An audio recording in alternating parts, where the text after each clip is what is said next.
It's Taco Tuesday, Taco Tuesday, Taco Tuesday on Mead. It's Taco Tuesday, Taco Tuesday, Taco Tuesday on Mead. Why am I the only one singing? I thought we were going to sing this together. For La Cucaracha? I thought I came in with the trumpets afterwards. I would have gotten my guitar and played at least. All right, I'm embarrassed. Show's over. Oh no, where'd he go? No, Tom. Well, come back. I'm kidding, of course. Welcome everybody. Welcome everybody to Midnight's Edge After Dark. I'm like, I had a producer panic. Tom, I'm like, I'm not logged in. No, I fucked with these guys because I had them all muted, so they're probably like sitting here making noise and like, why can't I talk? What is going on? Those gentlemen, of course, would be Jesse Miller at the Crow's Nest. How you doing, my friend? You know, I'm feeling just peachy actually, which is very nice.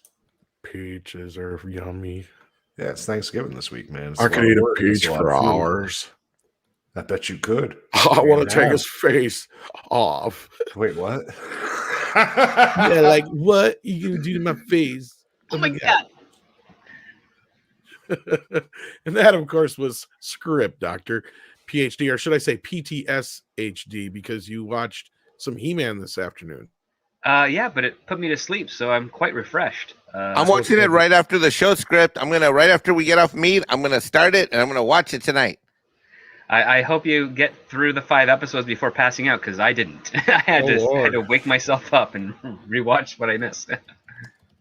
So that other gentleman, of course, you hear is the producer extraordinaire, made of iron and tacos, Mike, the Mexican Iron Man. How you doing? Very well, brother. Hi, everybody in the chat stream. Hi, Mods. Hi, Jesse. Hi, Script. Hi, brother Tom. Hi, Mikey. Hey, and Mikey. He's also made of flour and corn tortillas reinforced by enchilada sauce. Woohoo! You know, the cult information is located right next to the Build Your Own Taco stand, which actually helps bring a lot of members into this little organization that we have here. You'd be surprised how good of a lubricant enchilada sauce is. Oh no. It has so many purposes and uses. Yeah, but doesn't the heat make it get all curdled? Maybe. You don't like enchiladas, Mike? I don't like enchilada sauce in my loincloth. What? in my loincloth. Mikey, just put it where you want. He said lubricant. Oh, wait. Or did you mean like for a car, Tom? Well, considering you have a mechanical suit, I would assume you need some kind of lubrication to run the gears. Between the mechanical suit and let's just say Mexican Iron Man's age, I need lubricant wherever I can put it. Yeah, avocado oil will do the trick, really. Oh, I mean, it's avocado, and it's also healthier for you, and it lowers the bad cholesterol. So yeah, it's good for the environment and stuff. Sure, it's good for your blood pressure. Mr. Carter. You do know, Script, I'm allergic to avocado, right? What? How can you didn't know this?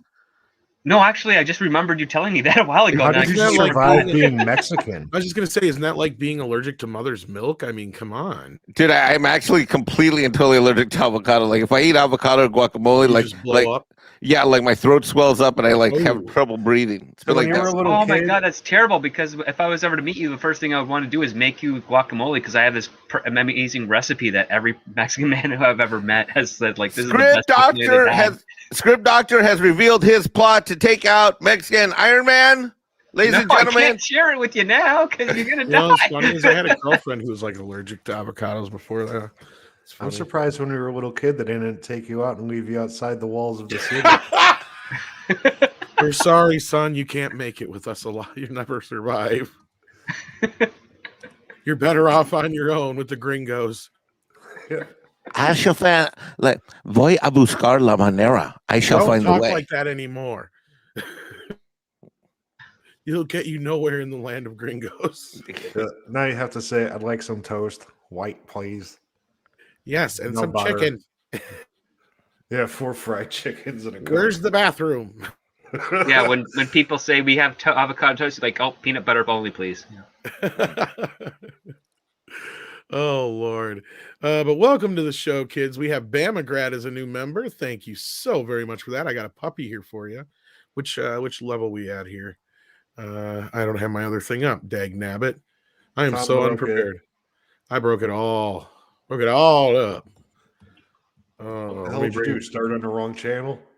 No, not at all. I just don't have the ad thing up. The chat thing up. We're limited ads already. What the fuck? Wait, what? We've been live like 4 minutes. I know. Oh, it's because Jesse's here. I don't know. Yeah, it just instantly went fucked up. Just blame yellow. me. I don't care. No, it just instantly went yellow. I was like, what the fuck? Sarah Lily. Must be from New York City. New York City? That was old salsa commercials from when we were kids. Yep. Yeah. I don't know about anybody else. Pick up the picante. Yep. Pick up the pace. Picante sauce. I'm the old El Paso fan.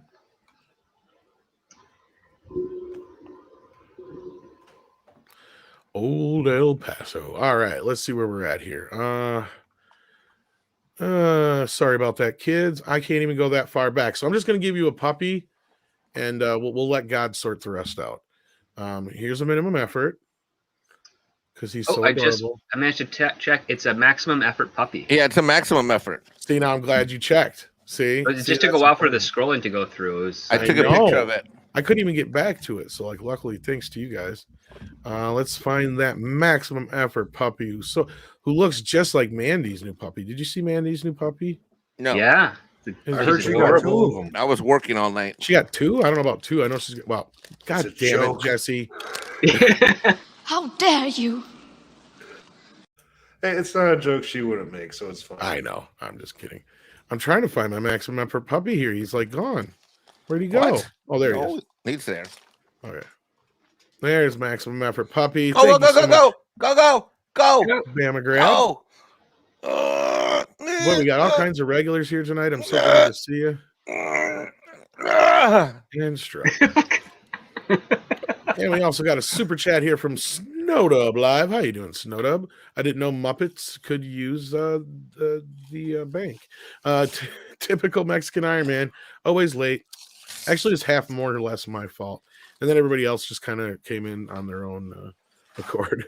Oh, you know what? Snowdub Live? I'll bet that's not even you. I'll bet that's freaking that Perro de Rover. I will see you later tonight at the bike racks behind the high school with lightsabers.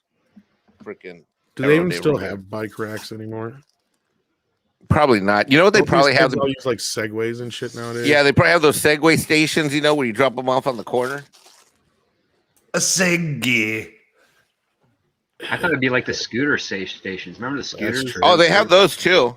I almost got ran over by one of those. Here's a South Park. I'm surprised they have lasted as long because they were introduced in like 20 odd years ago. Yeah. Warachi is here and says, kudos to all you on the Danny Trejo interview. Well, thank you so much, Warachi.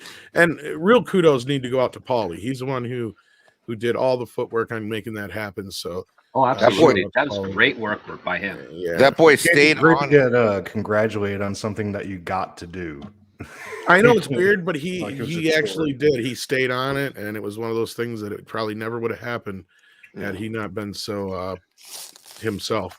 I don't even know how. Like, seriously, getting a hold of somebody that big, it's hard to even get like a call back. I know. Or a text back. Snowdub heard that Heville Lynn. I know. That's what I've been calling her too. Whoops, Skeletor's ass. Well, I'll find out tonight. I'm gonna watch it tonight. All the 5 episodes. And Mexican Iron Man is going in with an optimistic attitude, and I shall be ready to report back soon. Awesome. How do you feel about that, Skeletor? What? He's not liking that idea. Let's see here. I saw another super chat fly in here. Where'd it go? It is nice though that we have all the chat now. Tom, come back. I didn't leave that far. I just went to the back room. Boy, that's that far back in the chat. Wow. And then we got deleted scenes, aka Steven. How you doing, pal? Says, hail Tom, Jesse, Mike, Script, Wrenches, and chat. Thank you so much for that. We appreciate that. We always love to see you here. I also seen so many other regulars, like I said, like Lindsay and Kit Kat's here, Lombardi's here, Dragon Master's here, Goddess of Women is here. So glad to see y'all. Stephanie Janisek's here. How you doing? We got Bamagrad with another donation. Not only is he a member today, he sent us a $20 super chat. I think that earns an Oscar-winning puppy because that's a hell of a performance as a audience member right there. Just Oscar-winning puppy just for you. And Bamagrad says, many warned 45-year-olds would cry during Afterlife. I'm 70 and read plot spoilers, so I knew what to expect. I still teared up, Tom. Thanks for the heads up on AMC selling Ecto-1 mobiles. Or models, sorry. I got one. Awesome. Glad to hear it. And there's no shame Are you in really that. 70? Seriously, 70? Or are you just being like joking? Yeah. Like, Because I mean, not to be derogatory towards 70-year-olds. I don't know many that can use the internet so well.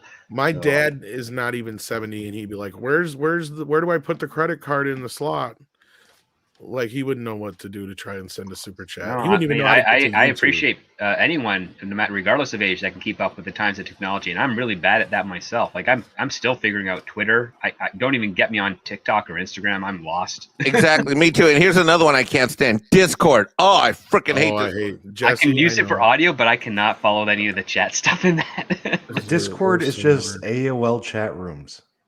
I hate it. That's why I hate it. I hated AOL chat You rooms. just nailed it It's right on the. 1996 technology. It's I hated AOL chat rooms then. I hate them now.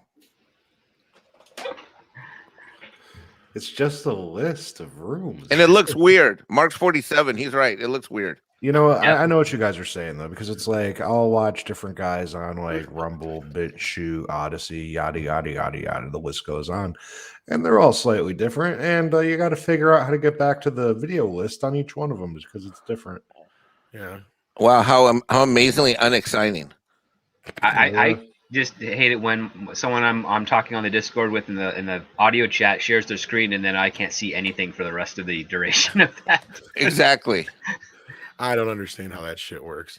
So yeah, I'm waiting to hear from Bamagrad on, are you really 70? That would be amazing if you are, because that means we really are reaching like this huge demographic. I could never. And teach me your ways. We really are. No, Yeah, right? Tom, we do though. I mean, I know other people who are in their late 60s and 70s that have watched the show. They're not here maybe tonight. That but, blows my fucking mind. If that's and I true. know for a fact, as you've helped me see, warned me, told me, whatever. I mean, we have folks, in their of the youthful age, watch the show too. Which is cool, and I like that too. But like, I'm like, that's older than my mother and my dad. It's like I can't even picture my dad, like I said, turning on the computer, let alone anything else. My mom will share links once in a while. She's like, or like stuff that I share. She's like, that helps, right? And I'm like, yeah. Like, she doesn't actually watch the shit though. Like, Unbelievably, Tom, unbelievably, as someone who was like, because I was the Johnny come lately to this party, the three of you boys were already going for, unbelievably, as a former longtime fan, you guys are immensely entertaining. well, that's kind of the point of the show. I mean, Yeah, I'm glad you we guys did are reach immensely informative, entertaining, and have been forever. It was a great honor when I got invited on Well, this. Mikey, the reason I started watching Mead and I stuck with Mead was because I always learned something whenever I watched this show. well, today Jesse learned what Fiddle Faddle was. Yeah, I learned what Fiddle Faddle was. I mean, that's not a cool Hollywood story from somebody from back in the day, but I mean, where else are you going to learn shit like this? yeah, because I'm like, Tom, what are you talking about? That's fucking clever as fiddle hell. faddling. That is very clever. It is pretty clever. I got it. I enjoyed it. How often are you going to work your way around to cracker jacking off? Like, seriously. Like, that's like poetry.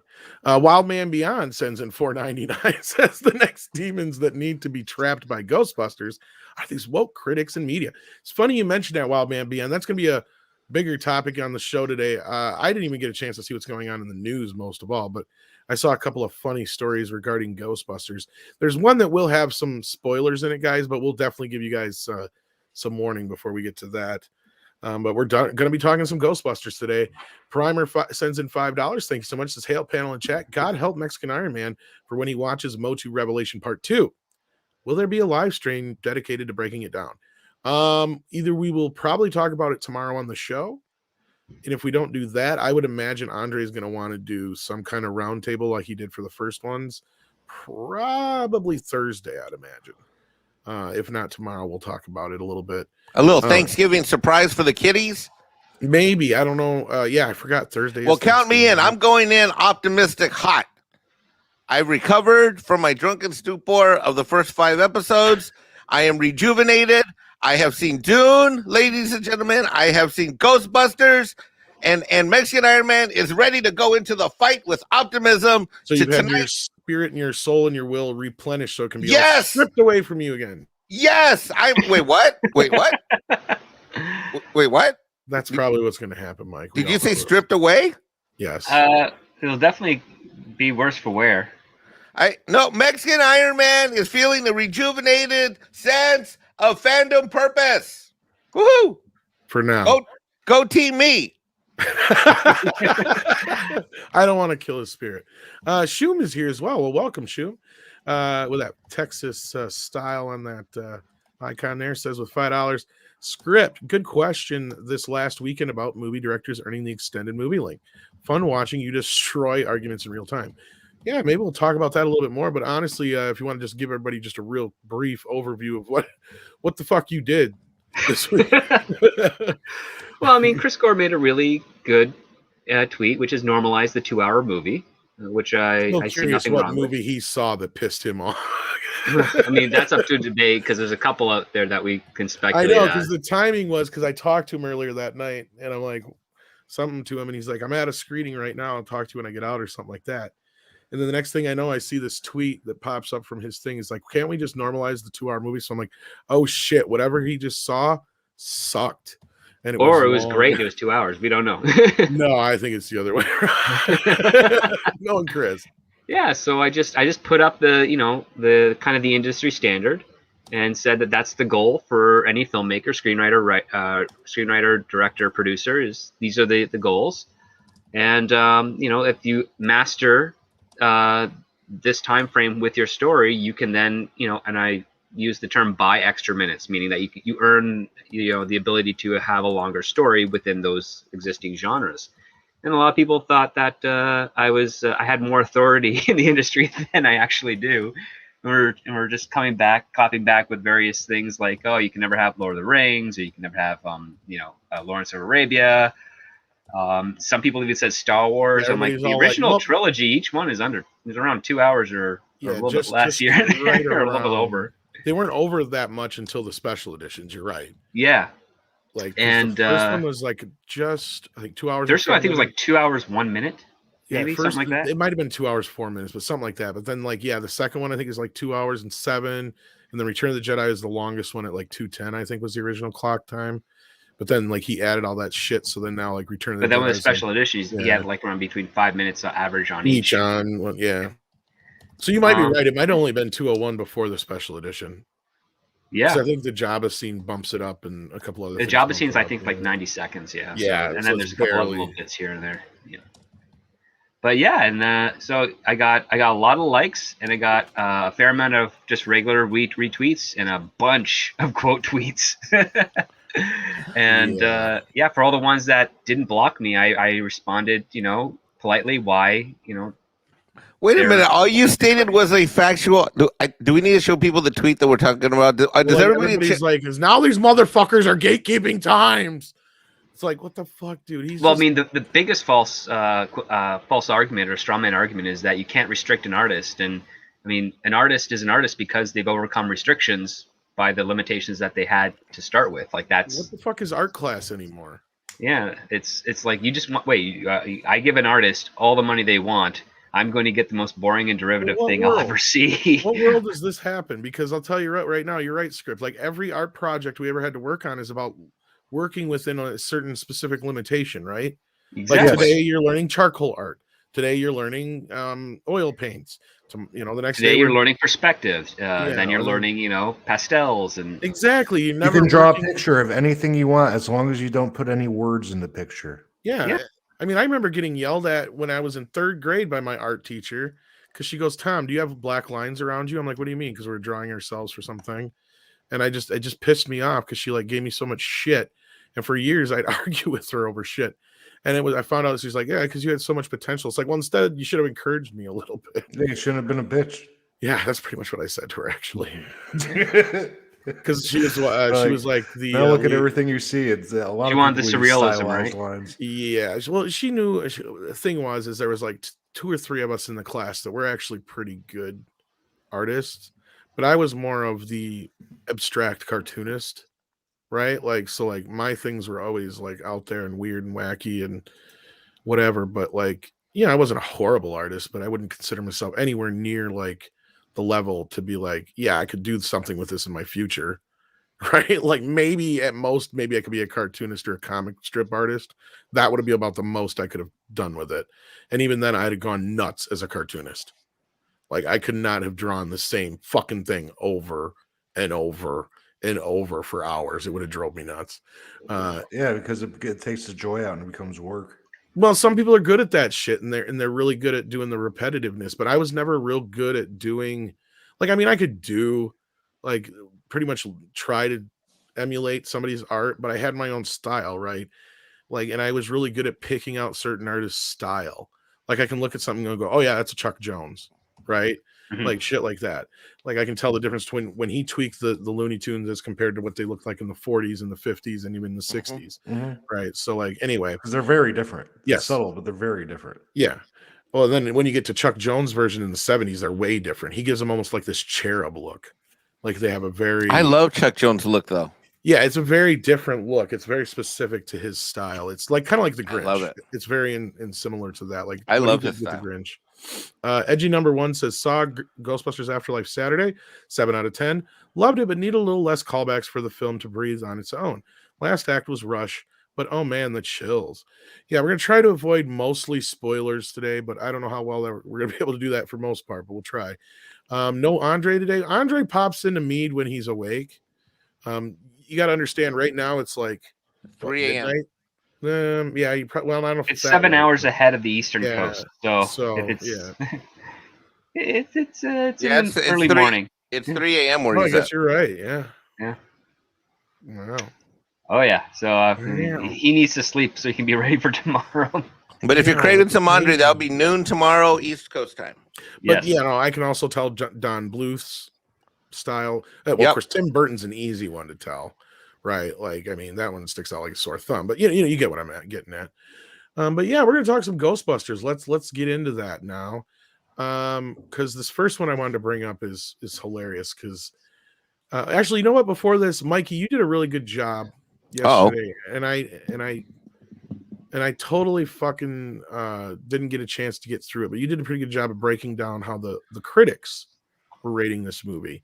Did you want to share to us what you had kind of put together there? Because I didn't. Oh, you want me to grab that?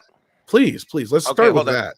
Give me 30 'Cause, seconds. I yeah, the big thing is people are asking, well, how good is the film doing overall? Now, unfortunately, like I said, the media is never going to give this movie the credit it deserves, considering where we're at. Sure, some outlets are mentioning the facts, but like I said to Andre the other day, this movie had to beat the original film's opening weekend box office, which it didn't, but just barely, right? Like it made 44 million. The original opened up with a 47 million weekend in the middle of June, mind you, though. Middle of June without a limited theater capacity in certain demographics, especially dense demographics.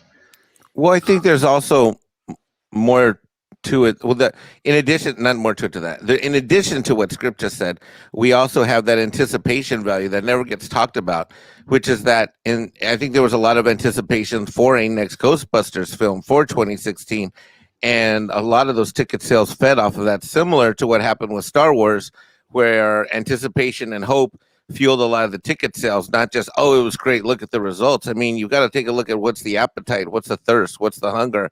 And when Ghostbusters 2016 came out, there had been, I mean, how long had we been waiting for Ghostbusters 3 that never happened? And, regardless of the stuff coming up, I mean, people are going to go see, I mean, good God, I saw The Last Jedi, even though I hated The Force Awakens. And then I still saw the last one, Rise of Soywalker. I mean, there's always anticipation and hope, and that can fuel ticket sales.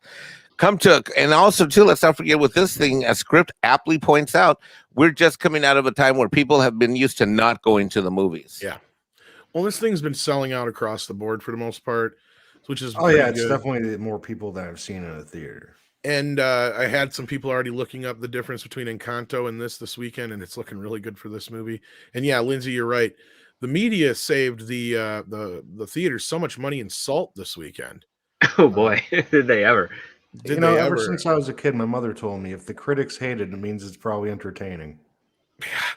It could be. I mean, it all depends because again, a critic sees more movies than your average moviegoer, and they can get worn down quite quickly and become cynical pretty quick. So like Jay Sherman. Yes, exactly. Jay Sherman is the epitome of your average critic. It stinks. Oh Lord, I love Jay Sherman. So what do you got for us here, Mikey? What is? Oh, this we've got a kinda few thing? things. Well, we've got a few things now. If you're talking now, this is a select interesting data. This isn't all of it out there, but we've got 7.8 out of 10. This is from the IMDb Pro ratings breakdown, and this is 170 external reviews and 56 links. Before I get into the data, let me tell everybody where it's coming from, and this comes from Ghostbusters.com reviews, Instagram, Facebook, Twitter, external reviews. Most of these people have IMDb Pro accounts. Some of them are blue check marks. Some of them are verified reviewers on things like Rotten Tomatoes. But anyway, so they'll be these are the people and where they're picking these reviews up from, various blog spots and whatnot. So if anyone is really interested, I don't want to get too nerdy, but essentially this is just random stuff. So, quick question: how far back did these people get to check out this movie? Because there's data in there from December. Well, that's interesting.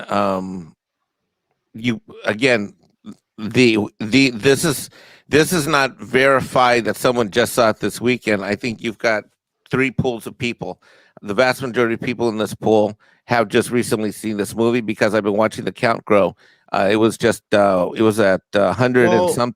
You had the two little spikes there. The one I think was the showing when they did it at what was it, Comic-Con earlier? This is Comic-Con here. That's Comic-Con there. Okay, this is Comic-Con there. Okay, so there's two other earlier spikes too. I don't see because it was originally supposed to be out in May of 2020, but that's 2021. Right. Then you got one in January. So I have no idea what those are, but it was somewhere. Was it August? I thought it was earlier than August when they showed. Well, maybe it was only August. Well, it felt longer because again, true. No, it was right here, Tom. No, I believe you. I believe you. This is Comic-Con. I can pull that date up too for you, but it is. They did have a couple of screenings in between there as well, but so what are we looking at here though? Okay, so what we're seeing overwhelmingly here is that women overwhelmingly, except for the age group of under 18, women overwhelmingly like this movie more than men. Imagine that. I mean, that's the first data point to me that stood out. Women like a strong female lead in a movie with about men who are actually decent men. Well, here's the interesting thing. If you look at the above 45 age group, Tom, it was consistently rated over 8 consistently. Damn. So that's almost like these women were fans of Ghostbusters. And if you want to look at above 30, which is the typically criticized as the IST and whatever type of group and male misogyny and all that. I mean, you're looking at an average of 8.2 between these two groups here, 8.1 to 8.3. And now, Mikey, how come women under 18 weren't liking this movie when the female leads are both women under 18? And I think this speaks to what they're supposed to be all about. Basically, no men on screen. I think no cell phones. I think kids just don't go to movies. Men universally like this to the level of round up 8 out of 10. That's pretty damn solid. Okay. Oh, yeah. And women in the same age group overwhelmingly like this movie more than men, even more than 8 out of 10. Yeah, it's almost so to me. And then if you want to drop down another age group again, men were 18 to 29 were still above 7.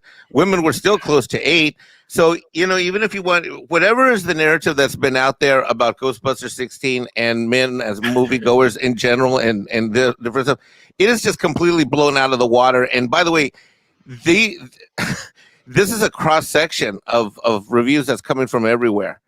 Well, and I think the under 18 thing speaks a lot, right? Like you've got, first of all, I don't think kids go to movies anymore.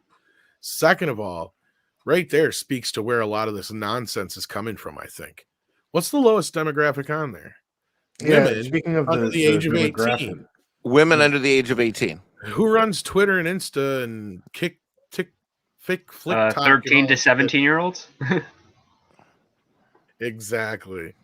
And in How all come those ages, numbers average up to 8.7 when they're 8.5, 8.7, 7.9, 4.2. I want to compare these numbers to the 2016 movie. Can we? what's your question again, sir? I'm So sorry, sorry, Jesse. Jesse. That was my fault. The all ages for females says 8.7 for an average. So how come that's an average? No, it says 7.7. No, for male. For men, it's 7.7 overall, which is an Or average. female.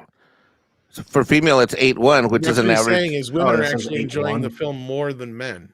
Yeah, and the other thing too is that one has to understand, one needs to be aware that we got to look at the number of reviews. So let me just go down these real quickly. So in the 45 and up category, we have 2,139 males gave it an average, over 45 gave an average rating of 7.8. Of the reviews that came in, there's 370 that average 8.3 that are females. Okay, so all of these numbers then come to all ages because there are fewer in this demographic. In the under I just 18, can't believe that you've only got 23 here, and I'm sorry, That's you got where it's speaking to the main problem, I think. Mm-hmm. The Where amount are of they reviews voting are on that? diminishing by gender and age. Yeah. How are they voting on this? Just on IMDb? Through IMDb. Yeah. Yep. IMDb and all other Which critic to me is one of the aggregate sites. more I actually trust it as one of the better aggregate sites because you have to have a profile and whatnot, but you don't have to go through the bullshit you do through like Fandango. Yeah, but Right. that explains a lot though, because what kid is going to be sitting there reviewing a movie on IMDb? Well, no, they the average. IMDb will, if you have an IMDb account, you got to remember you don't need an IMDb Pro account in order to be in this pool. You just need an IMDb account. So Yep. there's some people that have IMDb accounts, and you can the get under that through Amazon as part of the package. I was just going to deal. say that. That's and the correct. minimum thing you can do is you can just click it on its star rating. And let's keep in mind that the under 18 group is only 28 people. Okay, it's 28 people, but they're still giving you an average That's of what IMDb is their dad's site. right. Well, but I find this is absolutely fascinating, given all the heat that I'm just going to say it. You white guys have taken, and the narrative. I think this is a pretty good breakdown. And I like I said, what I was saying is I'd love to see the numbers and compared to the 2016 movie. Now, I can do that if you just wait a minute. You want it? Awesome. Hold on, please. I'll be right back. Yeah, talk amongst yourselves for 30 seconds. I'll be back. So, no. Well, the thing is that yes, even with a change in theater distribution and access, Ghostbusters did, I would say, okay. I would love to have it done better, of course, but it did what it did. Even though it got its date moved twice this year, it was originally going to be Remembrance Day or Veterans Memorial Day. Oh, is that maybe why that for one Spike was there? That could be possibly. Yeah, because that would line up then probably. But like that's where it was originally booked. Then I guess Venom Let There Be Carnage kind of changed all those things. So then it was rescheduled again to I guess the date that was just this past weekend. So yeah, that's. I mean, I don't think that really had anything to do with disrupting anticipation, but it definitely would probably have other people have to reconsider their scheduling for what they wanted to do that weekend if they made plans or bought advanced tickets. Lindsay likes to compare things. If I can understand what I'm looking at, I like that kind of stuff. Yeah, but I would also remind people, like in states like Washington and California and New York, their theaters are at best 50% capacity in most cases, unless you are, got those QR codes. Yeah, and if you're in the city, I mean, you're too scared to leave the house because it's basically Escape from New York. Holy shit! Look at this! Wow. People are busy out on the streets filming movies for next year. They're not. I'm actually now like the numbers are really low, but I'm like kind of surprised how much higher the female numbers are because I thought at the time it felt like more men were actually going to see the movie. But these are, of course, this is just a breakdown of the ratings on IMDb. Well, you're not completely wrong. In the female group of 45 and up, there are 4,500 reviews, whereas there are 21,000 male reviews above 45 years of age. Yeah, but you can't trust any numbers on the 2016 Ghostbusters because they're guaranteed to be more cooked than Al Capone's books. No, you got a point. No, Jesse, but no, like this is. But even if they're cooked, still look at the average. It's still not. Yeah, that's what I'm looking at. They're not cooked very well. Yeah, they're undercooked. Well, no, I mean, Really. we got to compare apples to apples in order to turn this here. So in this one, you had 4,500 feet. So this isn't an analysis of How who many? of who bought a Right. ticket. This is an analysis of Who of the liked it people more? of the people that have reviews. What did they say? And so there were 21,000 males, 21,481 males above 40 that gave it an average rating of 5, and so of the 4,500 women that put in ratings, they average higher than the men. That's funny because look at the under 18 on GB 2016. It's dead even, and how low they rated it. Yep. Wow. They both equally thought it sucked. And let's be real here. Okay, so for those of us that are optimistic, glasses half full, 6 out of 10 sucks. Okay, that's 63% out of 100, and you're not passing any course that matters with a 4, 5, or a 6 on your, You've barely learned anything if you get that grade in a course. Exactly. I don't want my airplane mechanic to score a 4.4. Looking at this now, I can see where certain media gets their idea on certain things, but I don't feel like this is just kind of sad overall for the movie. So I don't want to pick on it anymore. But we can pick on the movie. Already dead. But what we can agree on is that audiences are universally loving this movie, and any discussion about dollar signs mattering have to be taken into perspective, as Script Doctor was talking about earlier. That budget's missing about $20 or $30 million too. Oh, it has to be. No, they're not counting the reshoots, I don't think. I don't know about that. I mean, I've seen Ghostbusters. That doesn't answer the call, and it does, even with the reshoots, I'd say it does look like it'd be around $150 million budget. Well, no, I don't want to say it looks cheap, but it does look lazy. Actually, no, it actually looks very expensive outside of the ghosts. It looks very expensive. So I'm more willing. I think from what I heard, the number was more in that 160 to 170 million dollar range. Well, I mean, do we have any better information of that from these Sony leaks emails? The only thing I know was that Dan Aykroyd said 30-40 million, and then Sony came back and said, "Oh no, it was more like 3 or 4 million." So I'm thinking the truth lies somewhere in the middle. Yeah, I believe that. Yeah. More like 15 million. They probably threw. The other part too is like sometimes. CWD Trixie in the chat has a great idea, and I think that person's talking to HVP. It says Mexican Iron Man replaces Rotten Tomatoes with Rotten Avocados.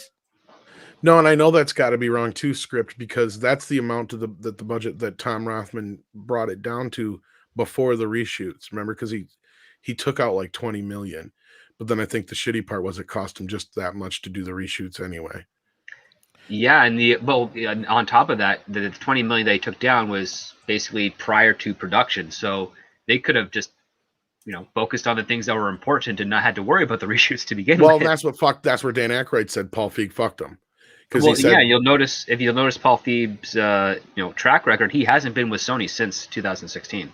Oh no, and he flat out said, he goes, there were things that he needed to shoot. He didn't listen to us. Turns out we needed to shoot him. He said it cost between 30 and 40 million in reshoots. I think that's a little high. I think it's more in the middle. He might be using the value of what that footage is worth as opposed to how much was actually spent on. And Hollywood does that a lot. Yeah, the Hollywood math. And speaking of Hollywood math, this gentleman is going to come in here. I was wishing he was in here a little sooner to talk about the stuff we were just talking about. But welcome, Valiant Renegade. Hey guys, yeah, I'm sorry I didn't see the I didn't see the link. No worries, man. And I'm just busy night. I've got actually extra kids over here tonight to spend the night. Yay! So house full. Yeah.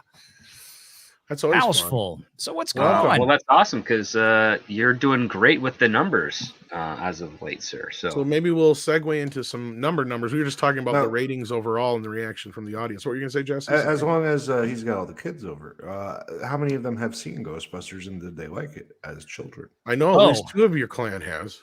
Yeah, 2 out of the 3 of the clan have. So Thursday night, my oldest daughter, my Katrina baby, she and I went to go see Ghostbusters Thursday night, and she really loved it. Friday night, Renegade Jr. and I went to go see it, and we did like a brief live reaction video. He enjoyed it quite a bit. Oh yeah, he loved it. He freaking loved it. And the metrics from places like Entech, or excuse me, intelligence and post track and all these places really bore that out. I mean, you've got metrics from across the board. You've got reactions from across the board, all demographic groups that really, really love this movie. I think I mentioned it on Midnight's Edge in the Morning Friday last week. A lot of the numbers were talking about how, the women loved it as much as, if not more than even the men. And it's just amazing. I mean, kids under 12 rated it, I think, if I remember right, like 88% positive. I mean, it's great. That's And what the we were looking numbers- at, actually, just before you got in here. Yeah, I put out a video a little while ago. In fact, just about an hour ago, I dropped one with some of the updated stuff. I don't know if you guys talked about this yet, but going into this weekend, Box Office Pro and Deadline, they have tracking on the 5-day weekend coming into this weekend to hang in at 30 to 35 million. That's pretty much what I said. And Disney's Encanto is projected over the same 5 days to make 35 to 40 million. How about that? Ooh, that's a little high, I think, for Encanto.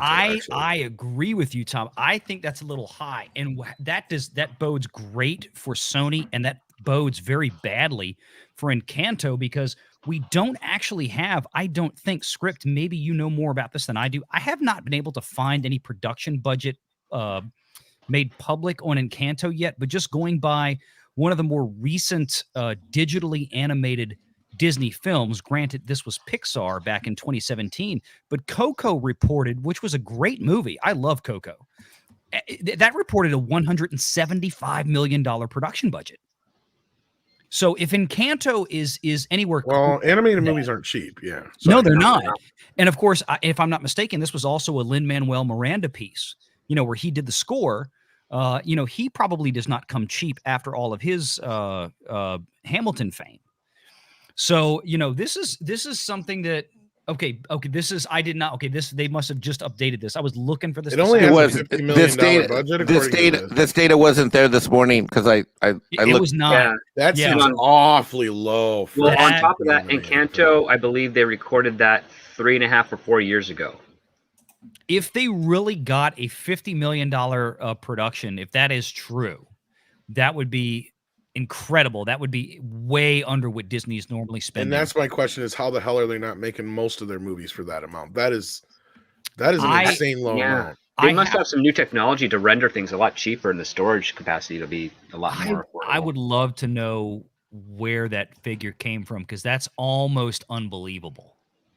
Well, that's what they reported to. Because normally you got to have at least the average is 75 to 100 at least. Usually it seems like. Yeah, and then Tom, again, maybe they don't have a bunch of voice talent here. I was about to say something. That's exactly where I was about to go. I was about to say, don't think for 2 seconds that Disney is going to spend much money on a freaking Mexican themed movie. Well, but again, go back to if you pull it up on the numbers, Tom, I think is where I use it. My video today was Coco. I was going to say, how well did Coco? That did really well, though, didn't it? Remember when they used to spend time and money on all of their movies? Because it was a Disney movie. Yeah, Coco was almost 800 million globally, but that was reported at a $175 million budget. That seems more in line, yeah. And yeah, they did not have, if memory serves, they didn't have like a bunch of big A-list talent voicing that film, I don't think. Not I could be mistaken. Recall. Yeah, so I mean, what is the difference now is it really that Pixar brand that adds the extra 125 million? I can't imagine. Good. That's plausible. Look, I think there's a lot of things here. I didn't even know about this damn movie till Tom mentioned it. That's the other thing too that I was. And I actually asked after that show, Tom, whenever that was, the next day, because I'm coordinating with my family for Thanksgiving. No one in my family has heard of this movie, has heard of Encanto, or plans to see it. And that's why I'd asked if you. My whole family has not seen Ghostbusters, and they plan on seeing it this upcoming weekend. I'm the only one in the whole family. They all plan on seeing it on Friday and Saturday. Awesome. But not one of them knows about Encanto. Not one of them. They're like, "What's that?" And then you know what? The first thing they asked me is that, "Oh, can I just watch it on Disney Plus?" Yeah, exactly. All three of my kids, same thing, same reaction. What the really? hell's that? Yeah. Let me get the super chat here, guys. Snake Shit 172 says airplane techs have to score at least 70% on the 3 written exams, oral and Piratical. and I think it's practical. practical. I think is what it's supposed to be. Yeah, Yeah. practical. Are a pass fail. Yeah. Oh wow, that's less than what my godson's doing. He's at in Northern Ontario. He's doing airplane repair, and he has to get 88 minimum, or else they kick him out. Well, that Well, system almost is have pretty to be. much how they do anything where lives depend on it, because it's the same thing with being an EMT or a paramedic. Totally, yeah. Then Warwolf, our buddy, comes in with $5, says, so the media is still salty that Afterlife is doing better than 2016. How long before they realize the fans are the only way the studios make money? Well, that's a very good question, Warwolf, but we won't know. What the fuck is this, Mike? That's the scary door. I was trying to turn the. I don't know why. That That was weird, right? was some He weird was, shit. yeah. But that's probably a good place to segue into the first story I wanted to bring up, because Mary Sue's been losing its mind over the last few fucking days. Oh my god! Like because here's the problem they're running into is it seems like they enjoy the film because it has all the right ingredients they like, but they can't wrap their heads around the fact that People like it. that it negates the 2016 movie, or however you want to put it. But Yeah, Ghostbusters Afterlife is what we would call in the business a revival. It's not a reboot. It's part of the original IP, and the goal is for it to revive the IP for future projects. Whereas 2016 was just a reboot, a delete and ignore.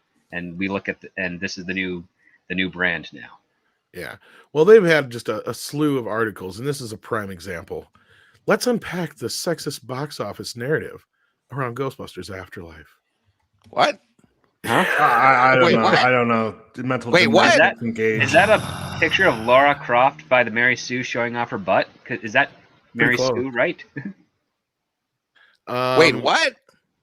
That's their logo has always been, but you're right. I think it's supposed to be kind Sexist of like box office narrative about. Okay, Wait. so Yeah, I mean, The Scripps got it sexist down there. box office Hypocrite- All right, narrative. all right. I'm all ears. Go by ahead, a go ahead, bunch Tom. of Read it. men. I'm braced for impact. Let's do this.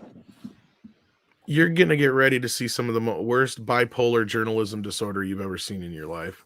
Did they actually type re? Let her rip. You can smell it. Chelsea Steiner, that's a name that's come up a few times here. Answer the Call made more money than Afterlife, but it's still deemed a flop. Gee, I wonder why. It's more Well, here's the- expensive. She does point this out, so we'll give her credit for that, but it's just the fact of how she's presenting this argument. Because of I think we need a Skeletor. What? what? Well, let's Thank you. not talk about Skeletor today because he's getting humped by Evil Lynn, and never mind. Don't say anything. I'm what? I'm not Yeah, having that good of the year. Look, Mike, you are not watching the second half of that. No. Yes, No. I am. I'm watching it tonight, right I after the think, show. I think Valiant's trying to save your life, Mike. I am are you guys trying really to gonna make save Valiant, your Valiant has life. tried to save my life multiple times. I mean, literally multiple times. By the way, Valiant, I want to tell everybody, thank you so much for seeing me Indiana Jones 4K. I love you. Glad you love that one. I sent him the digital copy, so you went and sent him the discs. Yeah, he I sent me him the disc too. discs, like, yeah. Oh no, it was that same Oh. week. Remember, Tom, when I told you I accidentally ordered 2 copies by accident? Oh yeah. Yeah. I Well, sent Mike- the note yeah. said, "Dearest Mikey, my brother, I got this specially for you." Oh, okay. You shouldn't have said that live. Yeah. That doesn't make it not true. Oh, wah, poor Mexican Iron Man. Wah. All right, let's do this article. Mike, make sure you pay it forward with those You guys want to all come over for Thanksgiving? This will be fun. please. I have nothing to do. This weekend, Send me a Jason, plane ticket to Connecticut. Yeah. Anyway, get she your ass says out of here. this weekend, Yeah. Jason Reitman's Ghostbusters Afterlife hit theaters, claiming the top spot at the box office with 44 million domestic debut. It's a solid opening weekend given the pandemic of it all. The pandemic of it all. That's exactly what it. That's not a thought. That's sentence fragment. And it will likely earn more money this coming holiday weekend. And despite less than enthusiastic 62% rating on Rotten Tomatoes, fans are loving the follow-up film, giving it a 96% audience score. I saw Afterlife Thursday night, and as a lifelong Ghostbusters fan, That's I a had lie. a blast. Bullshit. The movie was funny, heartfelt. This is where the bipolar comes in, right? Yes. Because this is the one that, because remember we were saying is like how the critics doing this shit, like Mary Sue's actually like having a fucking identity crisis right now because of this film. Anyway, she had a blast at the movie. It was heartfelt and it delivered on all warm and fuzzy nostalgia fans, all the warm fuzzy nostalgia fans want from the series.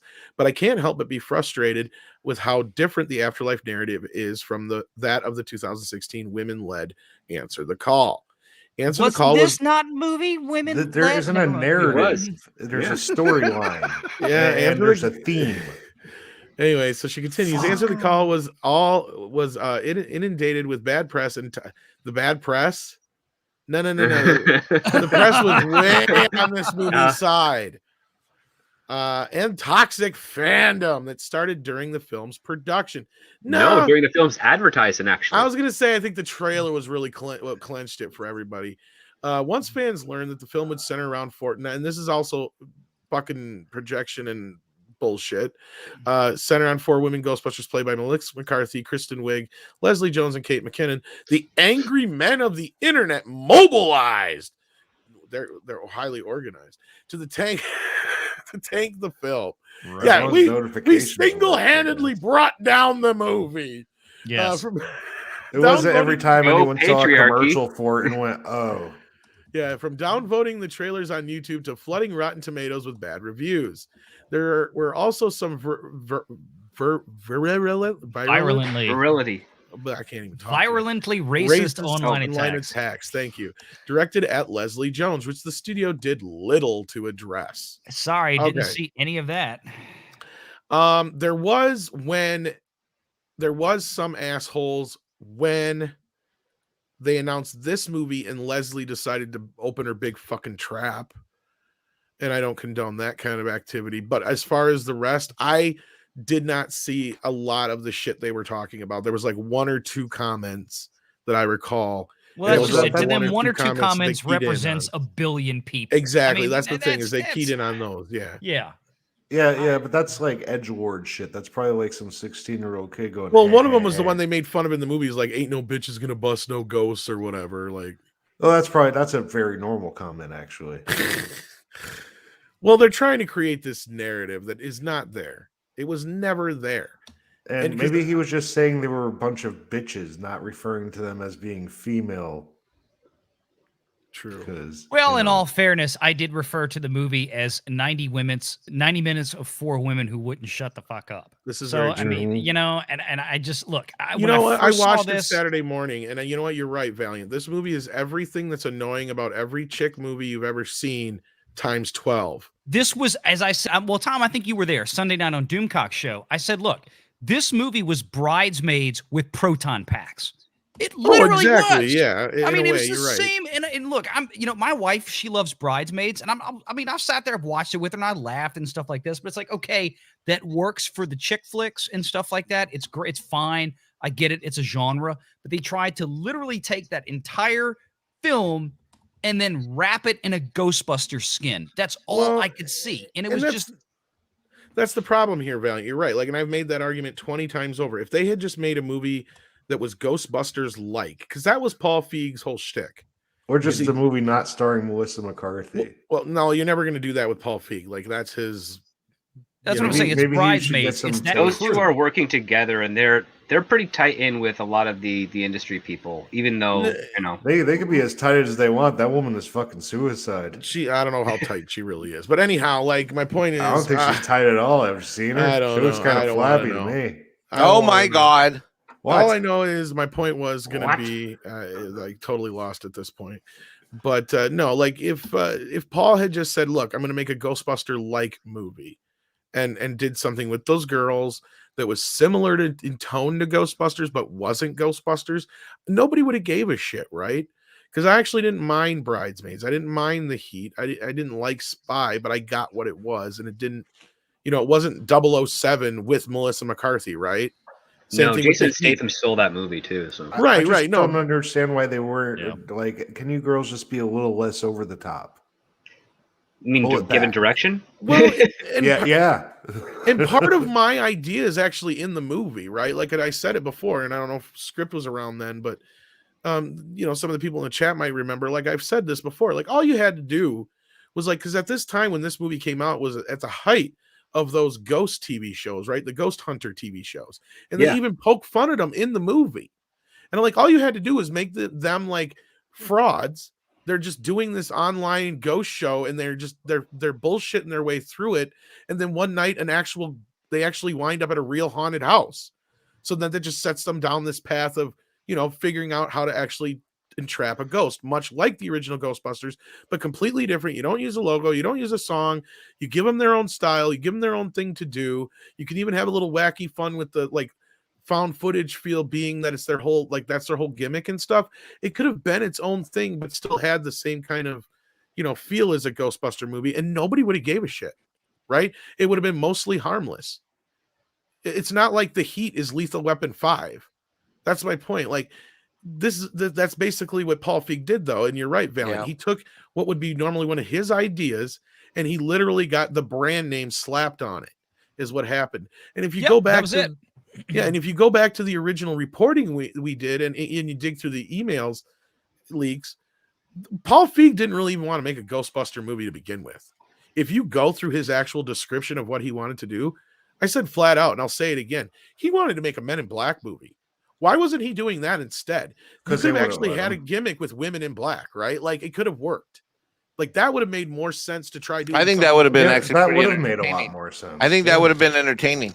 Mm-hmm. Could it have been worse than the fourth iteration of that franchise? No, Men and in that's my Black point International, exactly. probably not.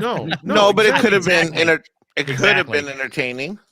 I'm glad I avoided that last. Not Men in only Black that, Paul movie. Feig's humor, his style of humor, lends itself better to Men in Black than it does Ghostbusters. Right? He clearly does not understand Ghostbusters. If you listen to interviews with him, he's like, I never really cared for it. I saw it in the theater back that, which is basically him saying, I have not seen that fucking movie since it came out because I didn't like it. Yeah, I totally didn't get it. Went over my head. Pretty much. Yeah, because Ghostbusters, the humor is all about saying really fucked up shit really calmly, like it's normal and like it's totally not. Hey, we got shit. Keith in the chat. Hey, how you Keith. doing? Says answer the call would have been better off had it been closer to Bridesmaid. Yeah, exactly my point. That was exactly what I was just saying. Like, just do your own thing. You could call it Ghost Hunters, Ghost Breakers, whatever. It didn't have to be Ghostbusters, And then eventually, if it had been successful, Hello? guess Hello? what? Oh, He could have there we are. crossed the point, maybe. Yeah, we lost guys you, lose Tom. me, or Yeah, was- yeah, we lost you, Tom. drop out, Cutting in drop and out. back in. Where did I cut it? Oh, Yeah, okay. I don't see anything on my end, but okay. So like, yeah, all I was saying is like, even if the movie had been successful, you could have crossed the two over eventually. Imagine that, like people actually would have been rooting for something like that. If they had, they liked yeah, it. if they had this movie take place in Chicago instead Yeah. of New York, Or it could Something just like went that. full parody, just like Well, that was kind of my point. Was I don't know if that didn't come through. Was like, that was not Paul Feig's style of comedy. That's one of the main problems that people have with the movie, I think. Kit Well, they Kat shot says this, themselves in the foot when they took the main original characters and then put them in the movie as other people. that was just an insult. Right. It was an insult, and that killed any chance for them to merge those two universes. But they're hacks, so they thought that was funny, and they also Oh, thought it was a good idea yeah. because of cocaine. Cocaine is a hell of a drug. Apparently not. People screw Don't make things me up get all the Frank time out on of it. here. Kit Kat says this sets a precedent in the same way. It will be all retconned eventually. Films picking up from where the quality stuff left off. Star Wars, Star Trek, Terminator, He-Man. I'll add in Halloween and a few others, of course. All of them, we will win. I hope eventually, so. it's the long game, really. Yeah. I don't know wait how till the Halloween reboot when Michael Myers turns into Michelle Myers. The only thing that we got in that case is I don't think we're going to lose too many of our killers because it's still okay to have a white male be a killer. Like that's okay. True. But anyway, Does let me Jason finish. count because he's like a zombie now? Yeah, well, he's already kind of a woke. He falls in the woke category since he was special to begin with. So So he's got like a pass. yeah, It's yeah, okay you killed all those people, JJ. Well, They that's how the only way they you. can find and make him even the remotely like fucking like in Freddy versus Jason where you can even remotely root for him at all. Anyway, back to this article. I got this one. We got all that through that. Okay. Thanks to the relentless negative press, Answer the Call was deemed dead on arrival despite earning $46 million in its opening weekend. The box office narrative painted the film as a flop, and plans for a sequel were quickly scrapped. The Hollywood Reporter featured a headline that read, Ghostbusters heading for 70 million plus loss, sequel unlikely, despite Sony saying nothing about a sequel. In contrast, that's bullshit too. In contrast, the Hollywood Reporter's headline for Afterlife read, Ghostbusters Afterlife opens to heavenly 44 million. And while it's a fine opening weekend during the pandemic, no less, it's made barely half of what the fellow blockbusters like Black Widow, Shang-Chi, and F9 the Fast Saga have raked in. Okay, stop right there. First of all, it could cost less than half of any of those. She will get into movies. that. She will get into that. But okay, first, I want to say this. Most of these movies opened up all over the place at the same time. I believe Fast 9 opened like everywhere at the same time. Yeah, Fast 9 had the China market, and all the other two didn't. Yeah, Black Widow you can't even compare, and Shang-Chi is actually I think it's going to play. Here's the funny thing. She brings it up now, but I bet you this movie does as well as Shang-Chi. I think the movie has legs, so I think they're going to keep it in theaters and as many screens as they can. That's what I mean. I think this Ghostbusters still has more than half of its international market to open in. Or that's half, right. Maybe, more than half. That's what I'm half. saying. Yeah. Can I ask a question about domestic versus international releases, or should I wait till you finish the article? No, go ahead. Go ahead. All right. So in the olden days, when you had film that actually had to get FedEx somewhere, and you would have like simultaneous release. Why in the hell in this current technological universe we're in, where basically films can be transmitted, downloaded, any one of the? Why do we have staggered releases in various markets? Why? Well, the studio release schedules. Well, the first thing first is because of the pandemic. You still have some areas that are closed that are big, money making areas, and then you have, and then you had other areas that were opening after we've already had shit open up here. So, like, for instance, Andre's situation is they just got Venom last weekend. So but why? Because they had pushed it back for something else. I can't remember what it was. Well, there's also some countries have their own movies that they've made locally that also have release schedule windows as well. Yeah, but like, let's say the whole pandemic thing never happened. Let's say we asked that question 10 years ago. It would still be the same thing. Like, why do they do it differently under ordinary circumstances? It used to be like we had gotten to a point where you had like 90% of the films were opening up day and date throughout the world. That's kind of where we had gotten, and mainly just because between piracy and all that kind of crap and the ease, like you just said, the ease of distribution through digital form made it so much easier to get these movies open wider quicker.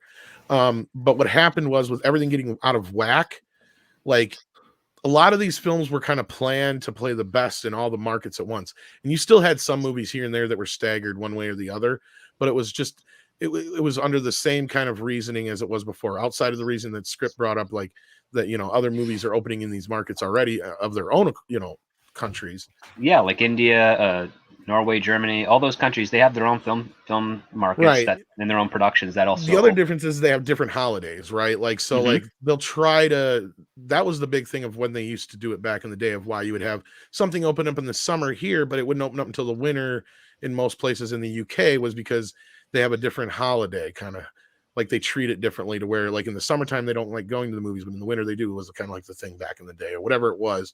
So they would just try to, the people that were from that market would know that market, and they would say, no, you don't want to open this movie the same this weekend because it's going to be opening against a soccer or football match or whatever you want to call it. And and as technology increased and the world became smaller and you could get more in sync, like between 2005 and 2015, a lot of stuff was opened the same weekend or within a week apart from each other.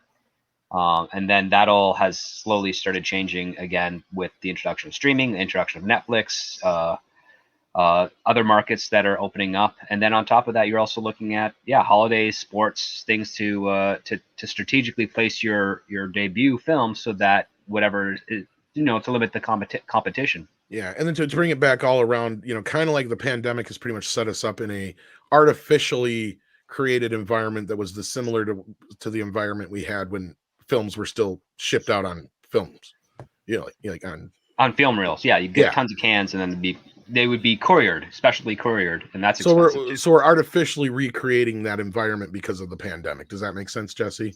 Yeah. So it's like, well, we didn't do it on purpose, but it just happened because of, you know what I mean. Anyway, China did it. Anyway. Well, they're good at fucking things up. Yeah. Okay, so Answer the Call made $2 million more than Afterlife did on opening weekend and received 74% fresh rating from critics on Rotten Tomatoes. The audience score was a dismal 49%, given the online movement to trash the film's scores.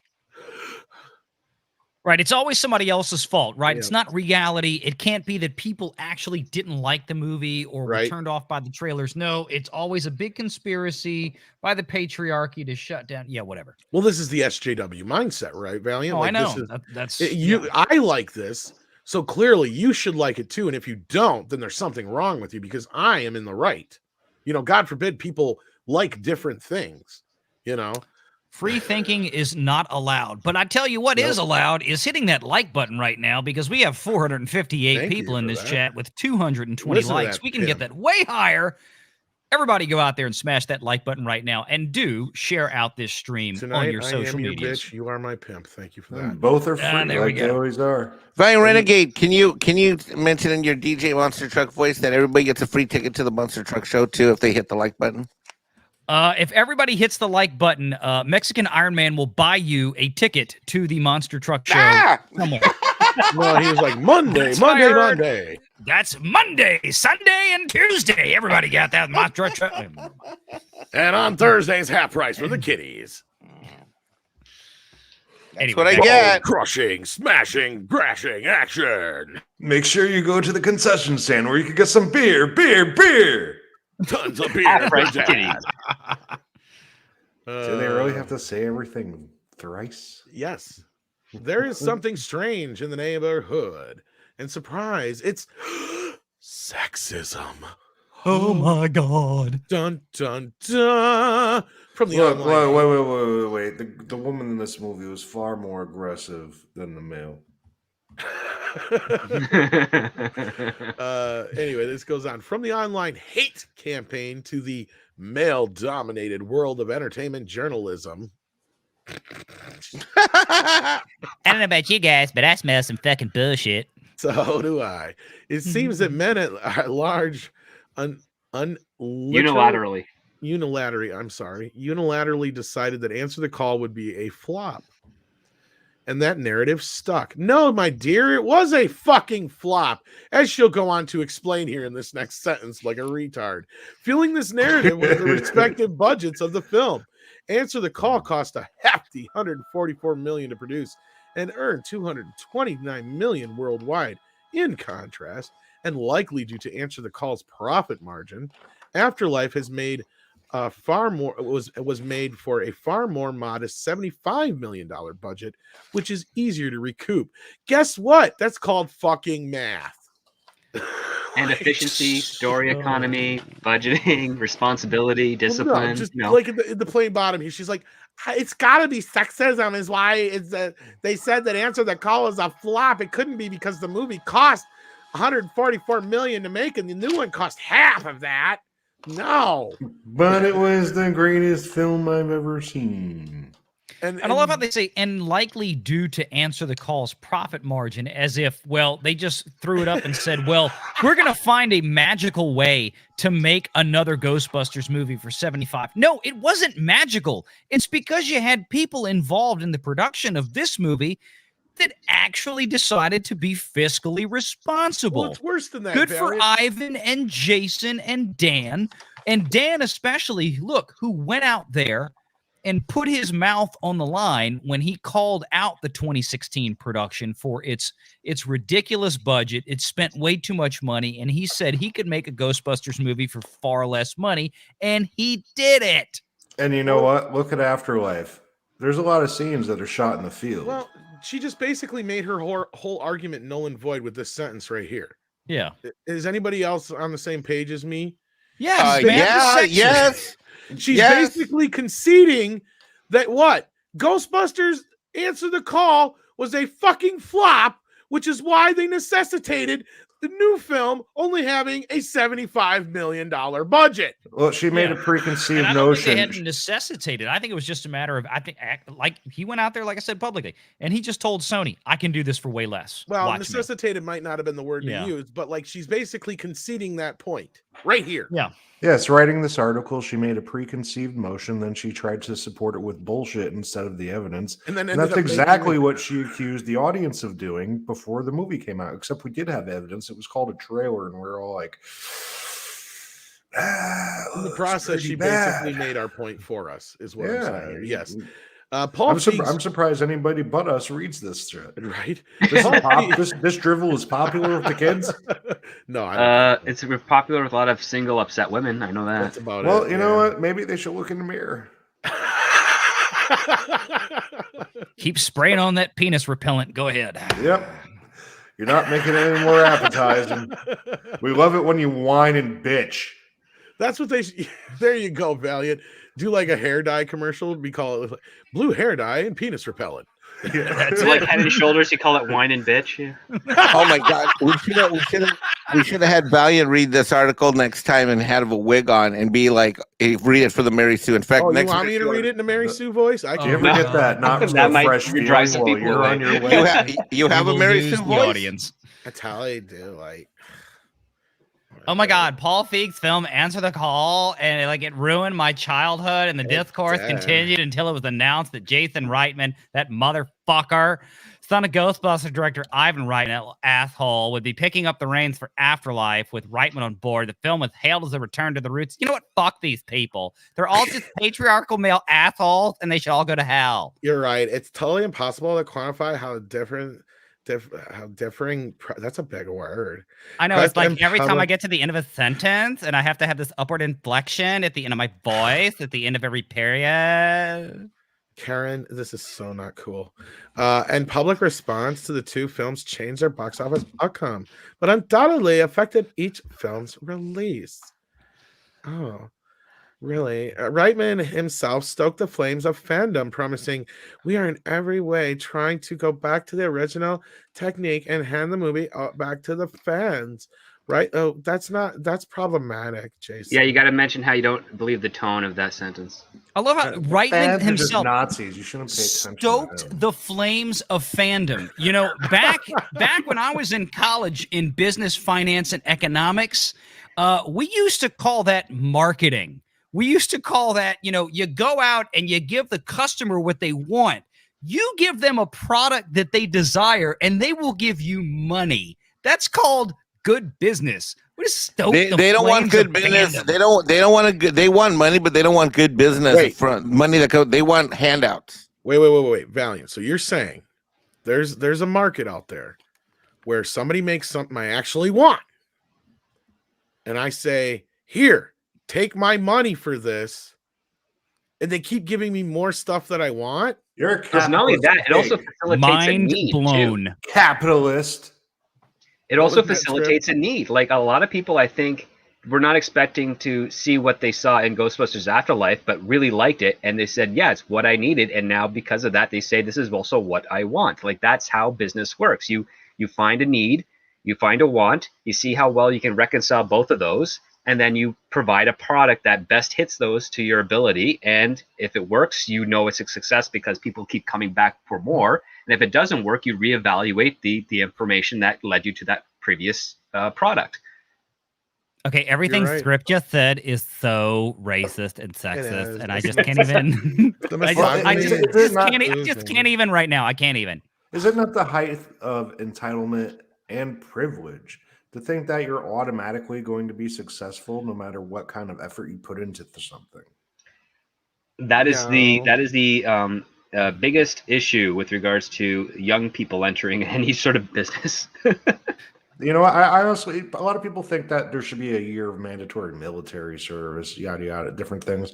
I think that everybody in this country needs to be forced to work construction for a year. I'm to the point where I think you should have a license to have a kid, but let's not get into that. Anyway, And you know what? Then who makes that test? I could put everybody out there carrying concrete and The plywood. only all reason day. I'm not like pushing it is because that means you'd actually have to like force some kind of birth control on everybody in the population. And although that wouldn't be a bad idea for a lot of people, it's not my job or place. No, that's too much responsibility to give Exactly. anybody. Especially the government. Exactly. Agreed. Wild Man Beyond says the original Ghostbusters was supposed to be set in Chicago, which I want to see with future movies with film production rep the city is getting. Yeah, no, I hope this is kind of where they're going with this, not to get into too much spoiler territory or anything like that. There's definitely a lot to launch from this film. And I agree with Script in the sense that this isn't a direct like Ghostbusters 3, and that's probably why they didn't call it Ghostbusters 3 and just, it's called Ghostbusters Afterlife for a reason. And yeah, it's kind of a universe film is kind of way you put it. And hopefully this is opening the door to a much bigger universe. So That would be nice. Yeah. Well, would you guys watch a movie that was Ghostbusters set in Chicago and they had to take on like an entire like historical gang of dead mobsters? Hell yeah. Yeah. That'd be awesome. Well, and they're trying to do a heist, but the thing is like, why? So you have to figure out that clever things. Like you're dead. You have no need for food or. Yeah, well, even the other night when we were talking about Ghostbusters 2, remember that Script? Like I said, you could have done a whole bunch of fun shit with that museum, right? Yes. You could have had Vigo like bring like he could have totally done like Night at the Museum shit on the Ghostbusters, bringing to life like a skeleton of a T-Rex and all this shit, chasing them down, and you could have had lots of fun with that kind of shit. What Script just said, it was very much real Ghostbusters style because it was like it reminded me of the episode where the guy was trying to find his way home, but he kept getting chased by the guy in the buggy. Oh god! And when he finally faced him, it was him. He was just chasing himself. That show is so fucking solid still. Well, until like that first season, until it became Slimer and real Ghostbusters. Yeah, basically. Whoever did that just there's even still some decent episodes. Oh, there are. It's just more and there's the percentage of Slimer in it. No, you got the episode where they fight. You got the episode where they fight Cthulhu. You got the episode where Egon confronts the Boogeyman.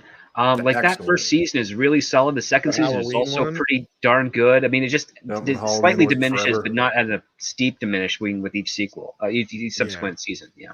No, but I feel like if they go at a series of films or a set of films set in the same universe with the mentality of the TV cartoon series, I think they can do a lot with that.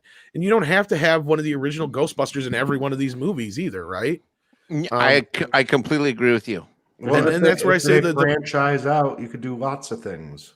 Well, like Bill Murray said in the first film, the franchise rights alone will make us rich beyond our wildest dreams. Yeah, precisely. Foreshadowing. Well, ironically, foreshadowing was they had no idea it would be this big. Well, that's where I say the next logical step would be like a Ghostbusters Academy, so where you introduce all these characters, kind of a police academy style. And then you can just bounce from there all to the other directions of please get Steve Guttenberg in that then. No, don't. He turned down. You should have a healthy amount of older guys trying to come in fresh being Ghostbusters, though. Yeah, Paul Rudd will play your Steve Guttenberg role now. And then you have Bill Murray as like the president of the company. You have, all that kind of shit. And so Bill Murray's going to give the graduation speech when there's a prostitute underneath the podium. Oh my God, yes. Sigourney would kick his fucking ass. That or she would pay for it. Yeah. Just to see his reaction. Punkwaddle says they once said a customer is always right. Apparently, now being a customer is problematic. You are right, Punkwaddle. This is the phrase comes from a vaudeville joke where the store owner was cleaned out because the customer is part of your relationship with the business. So the customer is always right, and the customer says, "Hey, I want this for free." Are you going to give it to them for free, or are you going to say, "No, you pay," because if I say you're always right, then I'm out of business. But at the same time, if I provide you something that you want and you say you want it, then you're right. That's the thing. And if you don't want it, then you're still right. Like that's the relationship, right? Well, it's the customer's choice. Yeah. Well, it's like I can't just give you a car. I have to sell you a car for $1. Like as long as there's money transaction happening, then it's not so much that. Like, I mean, I get where you guys are going with the origination of the concept of the idea, but I mean, the whole idea of the customer is always right is pretty much, at least in my opinion, based on the idea that if a customer likes something, they're going to keep coming back for more, right? Exactly. Yes. New Coke is a great example of this. The customers rejected it like in huge volume, right? Like, so they knew they had to do something to fix this. And that's kind of where it's at. It's like, obviously we fucked up. Mhm. We got to fix it. And before the recent years, like, companies had no problem with owning like, in most cases it was kind of seen as more mature. and It's like, mature, oh, right? we screwed up. But so here would be the addendum to this. Would be the customer's choice is always right. What they choose to do, what they choose to buy, what they choose to spend money on is always correct. Like, how much they choose to spend, that's negotiable, and all that other stuff. But whatever the choice they make on what they want to buy, I have no arguments with that. Like, yes, absolutely, please, it is your choice to buy. You are always right when it comes to your choice as a customer. Exactly. And if you don't provide what the customer wants, and this is where we're at now, is they're blaming us for not wanting the garbage they're shoving in our face. And this is what I loved about Ghostbusters Afterlife, is it reaffirmed what I've been feeling for all these years, is like, movies are shit. Even before this woke propaganda, a lot of movies were shit for the last 20 years. Like, and here's the other part too. I guarantee you there'd be a lot of Ghostbuster fans before Afterlife came out that said, I don't want a Ghostbusters movie that focuses on kids. And yet you show this to them, they're like, you know what? You convinced me. I want this. You're 100% right. And that's the relationship of finance and business. Yeah. No, and I agree with you wholeheartedly on that. And I think that's kind of where that's where these companies need to start to go back and remember good old fashioned, the whole idea is, I want to make $1 million, right? So you come up with something that everybody needs or wants, and you make your $1 million and you make your customer happy. And that's how it works, right? Like, but if you keep telling the customer that they're wrong for not wanting something they don't want, well, then that's just a just a futile. Yeah, that's look at the difference between the crusty crab and the chum bucket. Right. I mean, one sells food, the other sells food that you use to catch your food. Yeah. If that, I don't even know if it's actually food or just kind of. Well, I like to equate it to like the skeezy car salesman, right? The used car salesman. They'll tell you what you want and try to convince you that you want it, as opposed to listening to what you are asking for and providing you what you want and also need, right? I mean, that's the difference. The person will be like, oh, I want to get this this nice little shirt at the clothing store. It's like, oh, you don't want to wear white. You want to get a nice gray or blue because that's the style right now. It's like, well, I already have tons of gray, blue shirts. I want to get a white shirt. And the guy's trying to tell you, no, you don't want that. You're silly. You're stupid. Like, that's not good business and that's not good practice for stuff. But there are definitely salespeople like that they want you to conform to them as opposed to them being able to provide for you. Yep, that's a good analogy. That old story, what was it, Kibitzers and Fools or Kabitzers? I don't know how to say that word. Where everybody's got advice on what you should put on your sign, then he just switches it back to what he had on it in the first place at the end. I think I know what you're talking about, yeah. Nikki D says, who profits more from NWH's success? No Way Homes. Yeah. No Way Sony Home, or Marvel? If by the off chance this film doesn't gross $1 billion, will it be deemed an underperformer? Okay. No. First part, I think it's more of a 60-40 deal in Sony's favor at this point, but I don't think it's that high, Tom. I think it is. The last thing I found on it from Deadline, when this was back in 2017, when that's the old deal, and people keep no. that. This was that was renewed in 18, right? This was like after they did the second Spider-Man movie. They were talking about the new deal, and the new deal was going to increase the sharing. It was going to be 25% of the Sony Spider-Man movie was going to be Marvel. So Marvel has a 25% stake, by my understanding, in this new film, from what I read, on the second deal. Because originally Marvel was trying to bend Sony over the barrel. They wanted like Sony to only have a 5% stake in Civil War, and then they were going to have like some massive stake in the Spider-Man Sony film, but they didn't get that. And then in the second generation of the deal, this was going to wind up being a 25% both ways. So Sony gets 25% of, for example, Doctor Strange, and Marvel gets 25% of No Way Home. Now, that's as I read it. I could be wrong, but that was the last thing I could find. You might be right, but I do know that like Disney, that Marvel has a lot more to do with it now than they did before. Yeah, it's basically kind of being put together by Marvel, but I think Sony still has the bigger stake in the exchanges. Marvel gets Spider-Man to put in Doctor Strange. But, my understanding is this was only for these two films, Strange and No Way Home. Yeah, we'll see how that goes from there. I mean, I heard a few different things, but I don't know what I can actually really say yet. So I hope it's just for these 1 or 2 films because that's going to put Sony in the driver's seat for next time. Because what's going on right now with the MCU, if Spider-Man No Way Home comes out, doors off of. I mean, if you're going to tell me that you can put Black Widow, Shang-Chi, and the Eternals box offices together, and they might have a chance of equaling what No Way Home can do, Sony's in the driver's seat. are they though? Going forward, they might be when they go to a new deal. Here's They the could only thing I'm possibly, worried but- about that is Disney's the creative control element with regards to No Way Home, technically. that's what I'm saying. Like, and not only that is the moment Disney's out the door, that leaves an opening for Amy Pascal. Yep.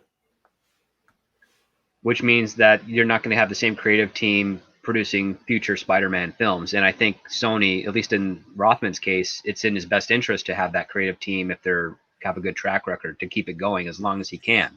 That's basically what I've heard, is that Rothman is more than happy to take the risk with letting Disney and MCU kind of handle that kind of business, and knowing they have a good chance at $1 billion film or better, as opposed to them letting Amy do what she had done with the previous films. And then the clencher of that was, believe it or not, from what I heard, was Into the Spider-Verse. Because even though it did do, well with the audience as far as like reaction wise, and it won an Oscar, didn't make no money. Yeah, so and I agree with what you just said. I guess let me clarify. My point was that when I say I put Sony in the driver's seat, it's if their movies are going to be grossing that kind of money, it's not going to be as easy for Marvel to try to go in there and they want to bend them over the barrel in that like respect. they wanted to do in the beginning, right? Because Rothman's, they're in a better position now than they were 3 years ago. Yes, that was my point. Thank you, Script. No problem. Yeah. Oh yeah, I said this the other day, and I'll repeat it until the end of the year. Sony, unless No Way Home tanks in some fucking way, which kind of goes into the next part of your question here, Nikki. Like, unless it does tank in some sort of way, Sony is going to be at the top of the chain this year, which is going to be for the first time since probably the original Spider-Man came out 20 years ago. Yeah. Yeah, like that's about where we're at, and that's really going to change the game. So you're right in respect, Valiant, and I'm sure that they will use that as to their advantage going forward. But I don't see Rothman going too far away from this, because from what I heard, that was the whole thing, was the 6 months of silence was Amy Pascal's bullshit, and he got pissed and he said, "What the fuck is going on?" Because he had no clue all this shit was kind of going on like this. And then you got Tom Holland out in the goddamn press going, "Why can't Sony and Disney just work together?" That was bad for them. God, that was just itty freaking audic. Like, just shut up, bro. Yeah, well, right. He's, young, I mean, he's really young, and he thinks he's well, it was important. bad for Sony. It was a bad look. Right. For Sony. That's what I'm saying. I agree with you, Yeah. Tom. That was just a bad thing, bro. I can't believe he did that. It was very shocking. to And me. from what I heard, Rothman got just fucking pissed over that. And that's kind of where Amy has been pushed to the point where she's like almost non-existent. Yeah. I like it. Yay! Can I get a like? I can't confirm this. This is just shit I've heard, but it is kind of like, if you've seen the last deal, like her logo, like Venom on Venom, is just way at the end. It's not in the beginning, and she's only mentioned as like an executive producer. Tom, I am sending you the Deadline 2019 link. 2019 link. I believe you're right. No, I had it saved in my email. I wanted to go find it. There was another part of it though. It doesn't have the toy deal in it too, because that was the other thing, was they made a new deal on the toy. Yeah, I think this was the article that mentions the merchandise stuff. Because because that's where I think I was thinking the 50-50 thing, because it was kind of like a whole, like, even though it's like 25% Disney paying and then vice versa for the other this was thing. September 27th, 2019. Yeah, but they also gave them, I think, 25% of the toy sales too, or something like that. Yes, I'm looking through it now. Co-financing. Okay. Disney Marvel would co-finance 25% of a third Homecoming movie, which is this one, for a 25% equity stake. Okay. Yeah. But it's kind of like a 50-50 deal overall, like a shared deal. Like, yeah, you're right. And thank you for correcting me on that. But I knew it was a much better deal for both parties this time around. That I know. Yeah, it wasn't so lopsided, and that was my point. With, I think if this movie has the kind of performance that Box Office Pro is projecting, this was part of the video I did earlier tonight. I mean, this is going to put Sony in a much better negotiating position going forward. Because I mean, in the beginning, the first Spider-Man deal, Marvel came in with, well, we have everything, you have nothing, so we want it all, and you can, lick our boots. I mean, that was kind of their first negotiating position with. I mean, that's not going to happen anymore if this movie does what it's going to do, and you put 3 Marvel films together that can't equal it. Well, and to answer the last part, then yeah, like if it does gross under $1 billion, yes, it will be considered an underperformer, but they will take a lot into consideration. Now, if it does 900 million, then they'll still consider that a success, considering we're probably still going to be they're going to be locked down and shit like that. Yeah. But at the same time, if it does like only 400 or 500, like the last few Marvel movies, that's a problem. That will be like you are going to see Meltdown City happen, because that means that that means that all this shit leading into this has really killed the momentum of the Marvel universe. Now, I don't think it's that bad. I don't think Spider-Man is like too big to fail. Like even on a bad day, I think this movie is going to make $700 million, and that's if the movie gets that's if it gets the worst word of mouth you could imagine. Yeah. It's still going to probably bank about 700 million. Unless any of you guys disagree with me on that, I think that's probably the basis on that. It has to do better than 7, but if it just manages to get close to $1 billion, I think they'll accept that as a success. Honestly, I don't think this movie's going to have any trouble making tons of money, because all the normies are going to eat it up with a spoon, man. Have you seen the domestic projections tracking as of right now? I think they're like $100 million opening or $120 million opening. Between 135 and 185 opening, 375 to 550 total domestic cumulative. Wow. That seems really low, because it's like Spider-Man. That's domestic cum. That's just domestic. That deserves a cheer. Yeah. Mm-hmm. Not global. So, I mean, if it really pulls off, let's split the difference, Jesse, and say it does a 400 million domestic cum. That should 500 put it over the world wide. 500 to 600 global. Now, yeah. I don't think there has been no official announcement by China yet, and that's an. I thought they did say they accepted it in China. Well, I believe they have. I think you're right, Tom. I just don't think there is an official date of release yet that I'm aware of. Oh, gotcha. Yeah, I thought it got. I understood that. You're right. You're right. It did pass through. My understanding, it passed through the censor bureau at the CCP. But there is no slated date. So unfortunately, it could be one of these things to where, we get it December 17th, and that son of a bitch gets it 2 days before us. So but we have to sit here and listen to him talk about it for 2 days before we can see it. But it might be a month. It might be 2 months before it actually goes to China. Which in that case, I don't know how well it's going to do in China, because I think it'll open pretty much the same. The pirating will be so bad between those 2 months. Who knows? But yes, I still think it will have a release date there, it's another embarrassment for Disney, for Sony to get there. I think there's enough room between Ghostbusters and some of the places that they might just. We'll see, though. You're right. Medieval Man, it became Slimer and the Real Ghostbusters after J. Michael Straczynski left the show. I don't think that's a coincidence. No, you're not wrong. And that show, oh God, we should talk about that show like a couple weeks from now. I watched a couple of random episodes the other night when I needed to kill a few minutes, and I was just like, God, I forgot how great this fucking show was. Wildman Beyond says the Boogeyman and Pumpkinhead guy need to be villains in the light. Yes, like they just need to go back and mine that show. Right, like that's all kinds of good shit there. Trenchman sends in $1.99, says first Ghostbusters, now Resident Evil. Damn critics. Wasn't Resident Evil looking kind of meh from what I remember. I've only started noticing it like the last day or so. So I don't even know what's going on with that production. And unless that's a completely different one than the one I remember. Like I don't keep up with the Resident Evil stuff. I was never a big fan, so sorry about that. I don't know if anybody else has any comments on it. Nope, sorry. Nope. Jesse, you're our game dude. I was just looking up something to answer the next super chat. What was the question again? No, don't worry about it. It was about Resident Evil. Did you see the new trailer really yet at all? The one that's more like the Raccoon City style. I don't know if that's the one that they're talking about, or is there supposed to be one opening this weekend? That's the one coming out as Raccoon City. Okay, all right. That's the one with Holland. I think it looks much more like the video games did as opposed to the other ones, but I don't know. It didn't look, from what everybody's saying, it doesn't look, it has a very high value to it. That being said, everybody seems to be shitting on it before it even comes out. So who knows? I thought Well- Heath Ledger wasn't going to be good as the Joker. Shows what the hell you know before you see the movie. Well, if the Yeah. critics are shitting on it, that means it might be good. Wild Man Beyond asked, with Top Gun Maverick, another nostalgic sequel on the way, I want Ghostbusters movie like Top Gun with the business now a franchise, new recruits, and Renegade one who is like Maverick. Yeah, that's, well, I don't know about the whole Renegade thing, but like, yeah, that's kind of what I was saying earlier. Like, they need like a Ghostbusters Academy to kind of set up this idea that we're gonna have Ghostbusters all over and stuff like that. Primer says, I think the whole New Coke debacle was planned from the start. New Coke was terrible on purpose to revitalize customers' desire from the original Coke. There's some conspiracy theories out there about that. Because the funny thing was, is I think when they so-called changed it back, they really didn't do much of anything. Because all it had more to do with them switching from sugar to corn syrup, if I remember correctly. And then we got Crystal Pepsi. Yeah, don't even get that started.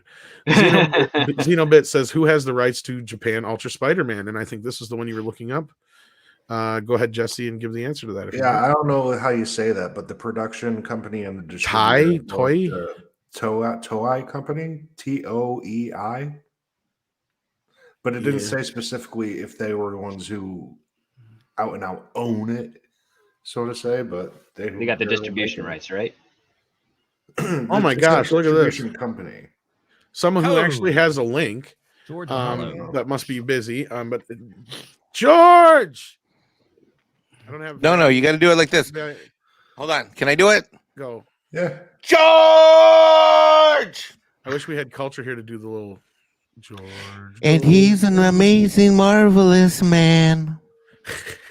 All hail to the amazing and brilliant Midnight's Edge After Dark. All hail the amazing panel, and happy Thanksgiving to all. All hail Tom. Well, thank you, George. Thank you, George. Happy Thanksgiving to you. I hope you have a great Thanksgiving too. I think he broke his cherry on my channel now. This is, I think, my first George Molo. No, really? I think so.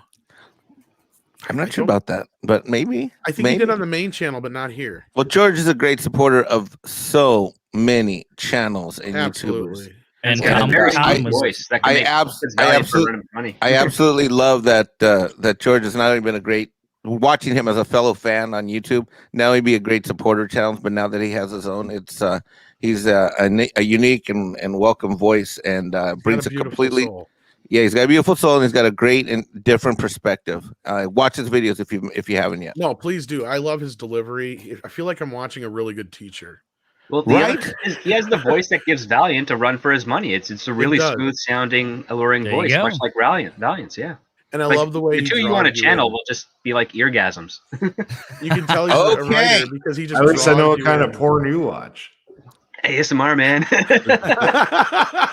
Whoa. I'm going to go ahead and plug my OnlyFans channel at this point. No, Valiant. No, don't do that. Speaking of that real fast, can I just toss something out there? I had my Instagram cloned by some nefarious individual, and I had it tracked down, and it basically went to Ukrainian OnlyFans for a creator. Now that, as far as I know, that account has been deleted. So if you got any messages from somebody that said they were me, and it was from someone with 2 eyes and Miller, not me. Fuck, I gotta cancel my subscription. Disengage. Yeah, I know, right? I was but the thing was, it wasn't even like directly linked. It was like a straight clone of my profile. Yeah, you were talking about this before the show, so you got it taken down then? As far as I know, but cool. I don't know how they made it.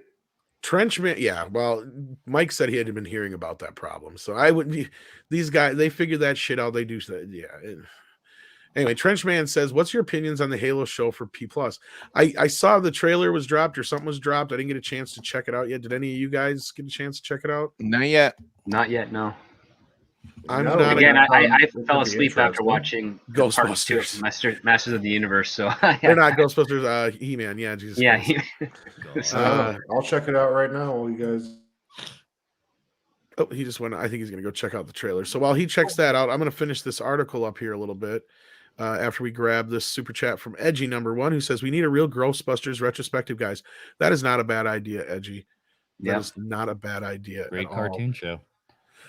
Keith says, do you think every Ghostbusters film should be centered around just on ghosts or be a gateway to paranormal a la Quartermass type adventures covering different genres? You could have some fun with it over time, I'm sure. You have to build to that, but I don't see that as a bad direction. Yeah, exactly. Yeah. You definitely got to build to it. You can't just like dump a flat out horror version of Ghostbusters on us without leading to something like that, right? Mm-hmm. But you can do varied things and have fun with it. I totally get. Yeah, you can totally do like, a little bit more kid oriented animated group, and then you could do a little bit more adult oriented, kind of like in the vein of the original film, a little bit more edgy humor. You could do something a little bit more slapsticky like the Girls movie, although I don't know why you would. But yeah, I totally see that, Keith. And then Shum says it's Toei. Toei. Oh, so it's Canadian. That's your Toei. God. Oh, you did your stub your toe, eh? Yeah, that sucks, eh? Sorry to hear that. How's my Canadian accent there? Not bad at all. Goddess of Whim says it's pronounced Toei. Well, then Shaven sent $2 to tell us that. You didn't have to, but thank you for the donation. We appreciate that. And yes, this is his first time super chat for the channel. Didn't get a link, but I swear I sent you a link, George. You sent it to a different George? Yeah. Did I not? No, You I'm sent it to pretty sure. me instead by No, accident. I sent I'm it sorry, 708. George. I said it an hour ago on Twitter. Yeah. So feel free to hop in if you're still available, man. Yeah, man. Xenobit says, forget Resident Evil, check out Arcane. People have been talking about this Arcane thing too, yeah. So I'm not real up to speed on it yet. I'm so far fucking behind on everything, guys. I'm so sorry. I mean, I got He-Man, I got Call of Duty I got to get into. Halo just came out. I'm getting backed up. My Danny Trejo book just came in this afternoon. Well, I got to read that. Machete don't text. Wild Man Beyond says, who cares about Resident Evil? The only thing you need to kill a zombie is a proton pack. Would that kill a zombie? Well, it would trap a zombie for sure. Yeah, It'd be fun to cut his head off with it. Yo, a It proton pack would fuck up a zombie. Are you kidding me? I mean, it fucked up a cart full of toilet paper, for God's sake, in the first Very movie. true. So Yeah, like Yeah. zombie. think about It it. can do Think some about damage. hitting a person with it. What the sorry. hell are you doing? We thought you were somebody else. Sorry. I'm sorry. Next time. Our mistake. Jesus. I have to call that a successful test. Yeah. Whoa, somebody's coming. Coming. Somebody's coming. Wild Man Beyond says, can you imagine a Ghostbusters Lost Boys crossover? Maybe. What I can imagine more was a Men in Black Ghostbusters crossover. Because, even aliens got to have ghosts. So, I mean, technically, Gozer is an alien. kind of. From another dimension. Yeah. It's whatever it wants to be. So let's finish up this article. Xenobit just fired in one here, so let's grab this first. Vigo was a magician, so magic is canon. Also, Gozer was not a ghost. It was a pagan deity. Ghostbusters isn't just ghosts, it's also magic and God. Yeah, that's kind of what what you're saying. Yeah. Yeah.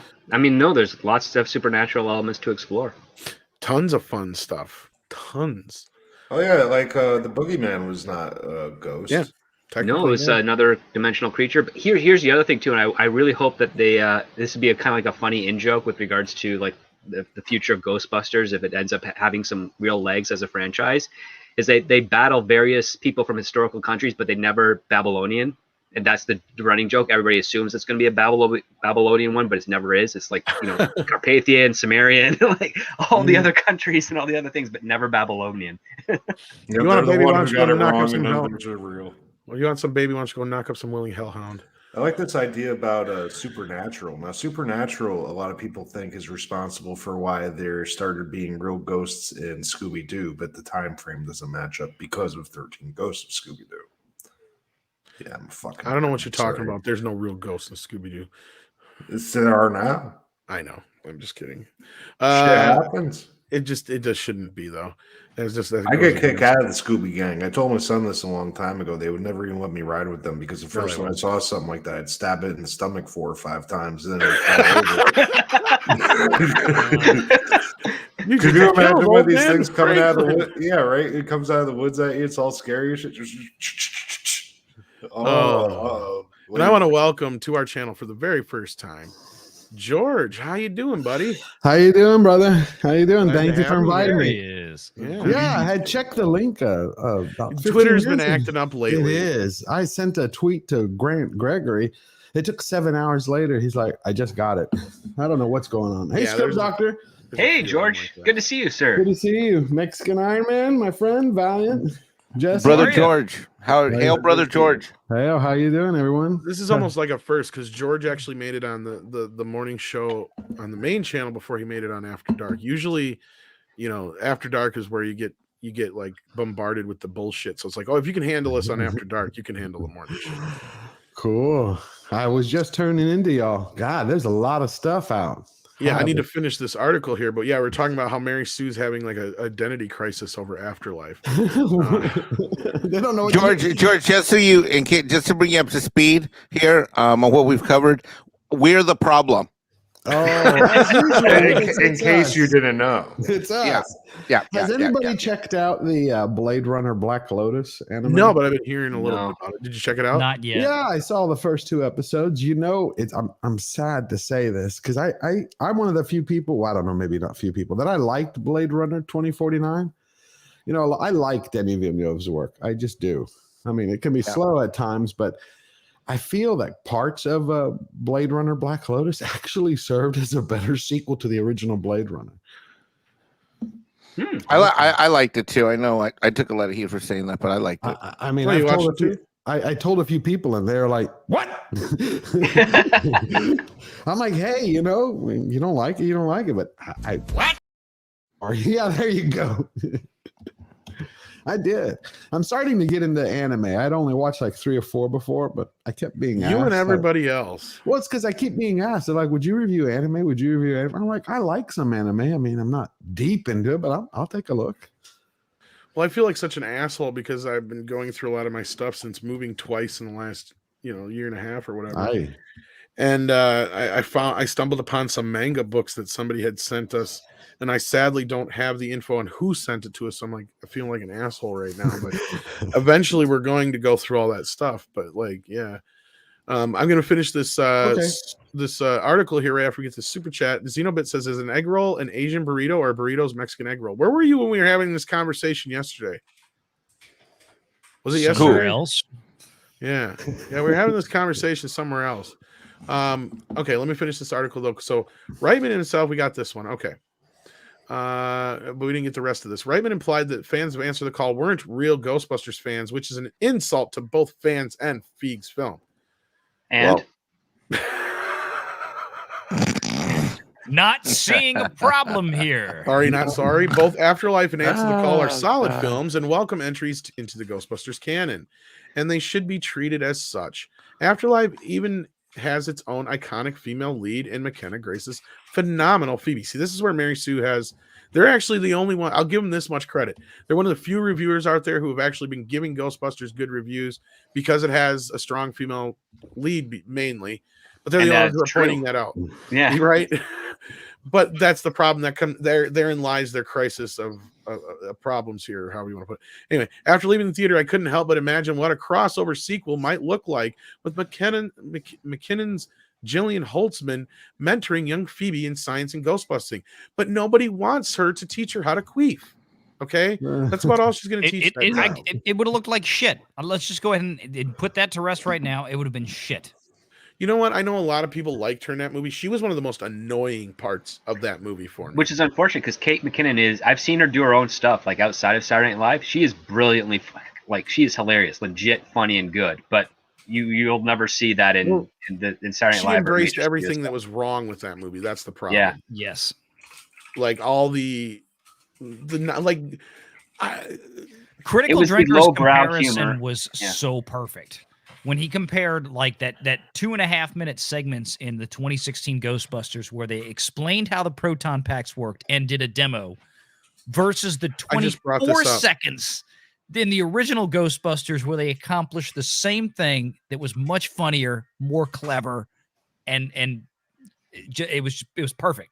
I just brought this up. I think it was on Nina's stream where we were talking about it because I said we were all arguing about they should have been thrown back by the proton. I'm like no. Time out. That's that fucking 2016 movie that ran with that bullshit. Are you sure? I thought it happened. No, if you watch the original films in the first they don't get much kickback at all from those things. No. In the library scene, don't they have a bit of that pushback?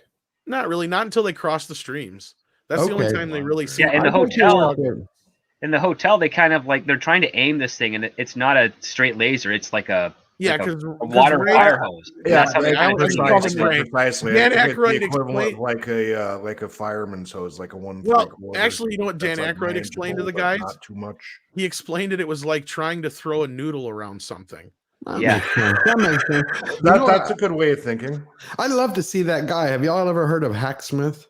Yes, I know Hacksmith. He's Oh, in wow. he's in like about 2 hours west of me. I would love to see him build a proton pack because he always builds these crazy things like the lightsaber. that Yeah, built. he built some really dangerous stuff. I know, he did. Is he the guy who made the extendable Wolverine claws? Yeah, Yeah, he The, did that. He did and the the magnetic pyro Thor hammer, he did Mjolnir. the aliens power lifter, but he did his lightsaber. I was like, wow. Oh, the Captain America shield. Cool That was shit. pretty tight. Yeah. Oh, I remember that one. Yeah, yeah, He yeah. broke cinder blocks with that Yep. sucker. Yeah. So, can you tell me what is Mary Sue saying? Because I didn't know about this article. Okay, well, What's the whole basis that starts from this is they're saying that sexist? that How is it sexist? That The doesn't box even office fucking narrative make around- sense. That doesn't Well, make George, sense. George, it's our reaction to this film and that Okay. we love it is sexist because we didn't like the turd of 2016. I think the real problem here is George is not embracing the fact that he, like us, is a toxic male.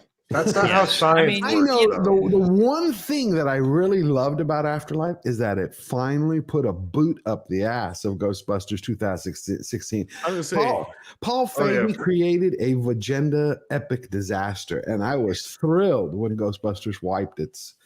But I can't stand Ghostbusters 16. I watched it just to be sure that I had everything in the in the canon. I was just like, oh my god!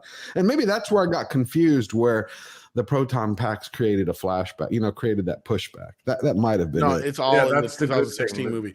This There's one literally puts a like final 3 nail scenes in where the they do coffin, that. man. Yeah, She there's makes literally that like horrible noise. there's like what- 3 scenes No, where that they. was Melissa McCarthy. yeah. That's all Melissa McCarthy shit. Yeah, they have her bouncing around the alley like in 2 different scenes. Like, it's stupid. And you're right, because I brought that up the other night about how they do You this did. long, convoluted explanation of everything when it's just really. How come it never picked up any of the original Ghostbusters? Because she's got to weigh at least twice as much as any of them. Oh God. Well, the worst part is they killed off. See, when I watched it, I was like, "Well, they killed off Bill Murray's character, or is that Bill Murray doing not Venkman, but just another?" No, he's cameo? playing a completely different character, but Okay. like, yeah, the Ghostbusters 2016 is not set in the canon in any way, shape, or form. Okay. No, it's just a mistake. That's the best way to put it. It is a Just a mistake. mistake. That's why pencils have erasers. So yeah, Yeah. so basically this Chicky Poo here who's writing this article, she concedes that because her first argument was, why is everybody saying that Ghostbusters 2016 was a flop when it actually made more money opening weekend than Afterlife? Then concedes the fact that it cost less money and answers her own goddamn question about how it's basically considered pretty much a hit already and the other one was not, and all this other bullshit. And now we're getting to the crutch of the problem, and that is, of course, the male toxic fans. Exactly, and take a look at it this way: Ghostbusters Afterlife is half the budget and twice the movie that the original Ghostbusters 16 was. Yeah, she even basically conceded in this article that that's why the movie is a hit, but yet she's still asking the question. So it's one of the dumbest articles we've ever read. And we haven't even gotten through this fucking bitch yet. And I got another one yet to go through. So it would be nice to see Answer the Call folded into Afterlife's mythology instead of being treated like the redheaded stepchild of the franchise. There should be room for fans to love both films. No, Look, where are these so-called fans that love this film? nobody loves this film. I think you have to have a mental disorder to like 2016. Most of the people that I know that like it hated the other Ghostbusters. Yeah. Like they were the same people. I thought it saying, was it was stupid and unfunny. It Okay, wasn't. well, that's yeah. it. That's all she's got to fucking say, I guess. I didn't even like the way they portrayed Chris Hemsworth. They took basically Oh, the god God. of thunder, and they reduced him to a puddle of mess. A bad dumb joke, not even a good dumb joke, right? Like, look, I think they dumb- took the interpretation of what people who don't watch movies think women are in movies and flipped it for men. And then on top of that, they give Chris Hemsworth like the best sight gag joke in that movie, which is him playing the sax and then him listening to sax. I'm like, Yeah. okay, that's like the funniest thing they've got. And that's clearly something someone wrote because you had to take the photos for it. You couldn't improvise that. Well, and his whole character is built off that same idea. Yeah. Now, Well, what that's I the don't thing is, understand. you can make dumb characters humorous. Look at Dumb and Dumber. Oh yeah, okay, Mhm. that's a good That's one. the way they should have played this character. Instead, no, the first thing he does is there's a loud noise and he covers his eyes. Yep. I'll just be over here putting up Then What? to double that joke, there's a loud flash and he covers his ears. Right. Why do you think a studio, when a head, I don't know how the internal mechanics work, so you'd have to tell me, script doctor or one of you, is Sure. when they read a script like that, I mean, and they know it. I mean, inside of yourself, you have to say this is shit. Most of that shit probably wasn't in the script, George. A lot I would of that agree with movie was that. improvised. What do you And mean? that, yeah, It's it was not mostly in the final improvised. script when they approve it. With Paul Feig, he's got like there is a shooting script, but that's usually shot after.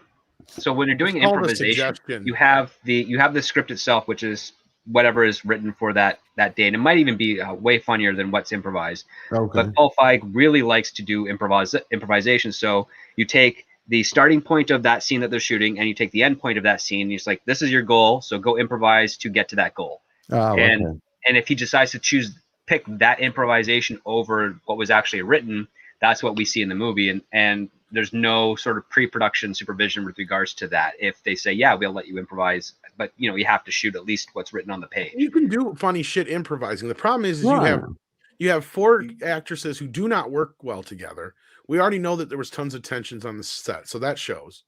So you have 4 women who are pretty much vying for top spot. Right. And then They're you've all got- trying to be the same type of comedian. Right. Exactly. It's like And then you actors have- on stage trying to outblock each other. Yeah, Yeah. and it's worse than that because the jokes are 3rd grade level fucking jokes. And that's what I was getting at with the whole covering your ears when there's a loud flash, covering your eyes when there's a loud. That is the type of joke shit you come up with when you're in 3rd fucking grade. That's like Like, that is- Spanky level, our That is game. exactly. Thank you. That is low level fucking shit. That is not even clever. Like, Hey Tom, why is 6 afraid of 7? Because 7, 8, 9. exactly. Yeah, exactly like that. I mean, that's our gang jokes, just for little kids. But when they look at the dailies, don't they see like this is not turning out well, or are they just cracking up laughing, going, "This is the greatest thing since sliced bread"? It depends, because if you're looking at the dailies of a movie with, we'll get one scene or we'll get a couple of scenes of them doing what was scripted, and then we get a couple of them doing what was improvised, and that's what they see. They don't know what's going to be selected in the final edit with the director and the other producers. Like the studio heads are looking at that and be like, okay, it's shot well, it's performing well, they did what was on the page. They don't pay attention like they used to, do they? Script. I just see a smiling Karen saying, "That looks great, right?" Because I read how Christopher Nolan goes through every frame when he's shooting something. That's what I've read, that he goes through the dailies. He goes through everything. He watches the dailies along with the other people, but and a lot of other directors do as well. Especially if they can make the time for it. There's some people, some directors who they shoot for the whole day and then they're like, I'm just going to sleep and then I'm going to wake up 5 hours before we go to set and make sure I got all my ducks in a row and then go on set and do that because they don't want to fall asleep. Or it depends on their scheduling. Well, I'm curious how it is Nolan now has in the digital age is why I asked script, because the way it used to be is, and this is my knowledge of it, cursory anyway, that you would, you'd shoot your movie, you'd send your film in, and like 2 days later is when you get the days back from the day's work before that, and they'd call that the dailies. You'd go in the morning, y'all would go in between whoever would want to come in from the studio heads to the people involved with the production, and you'd watch the dailies, and then you'd go on with your day, and you'd make notes off the dailies and whatever. Because now, though, in the digital age, you can just simply slap that right into the computer and watch it now.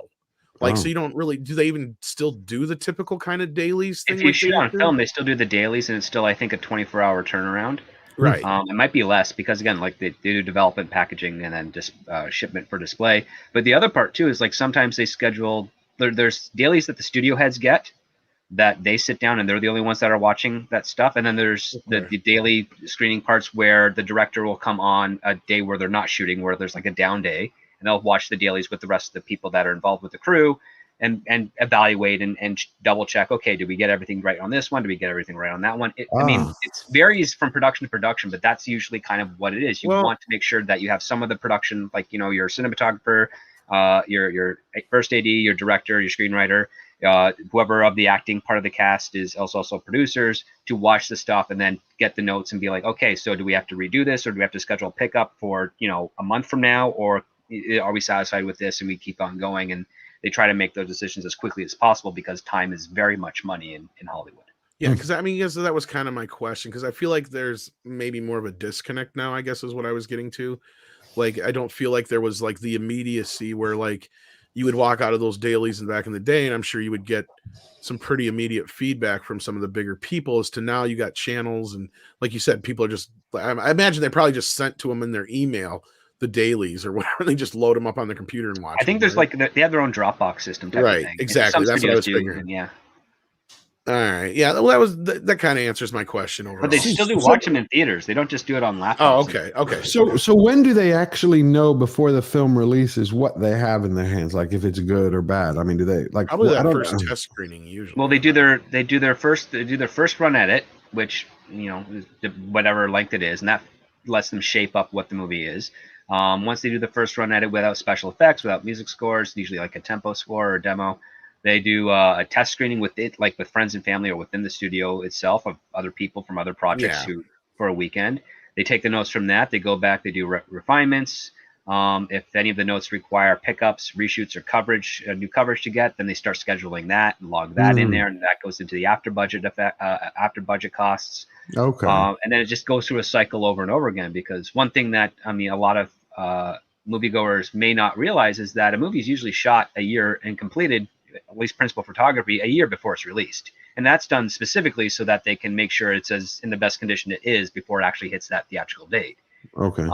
Because most productions, I think the average is between six weeks and maybe 3 months. And they want to try and get it done in as narrow a time as possible, because it's very expensive to run that. And you can actually stretch your money further in post-production over a longer term than with an actual set with, hundreds of people every day showing up, right? Gotcha. Because I remember when I used to live in California, when I was in Brentwood for a year, when I was in my 20s, every once in a while we go, to watch a movie, and there'd be someone who'd be like, you want to come to this? You get free tickets. You have to fill out this form. I never did it, but people would. And the movie wouldn't be out yet.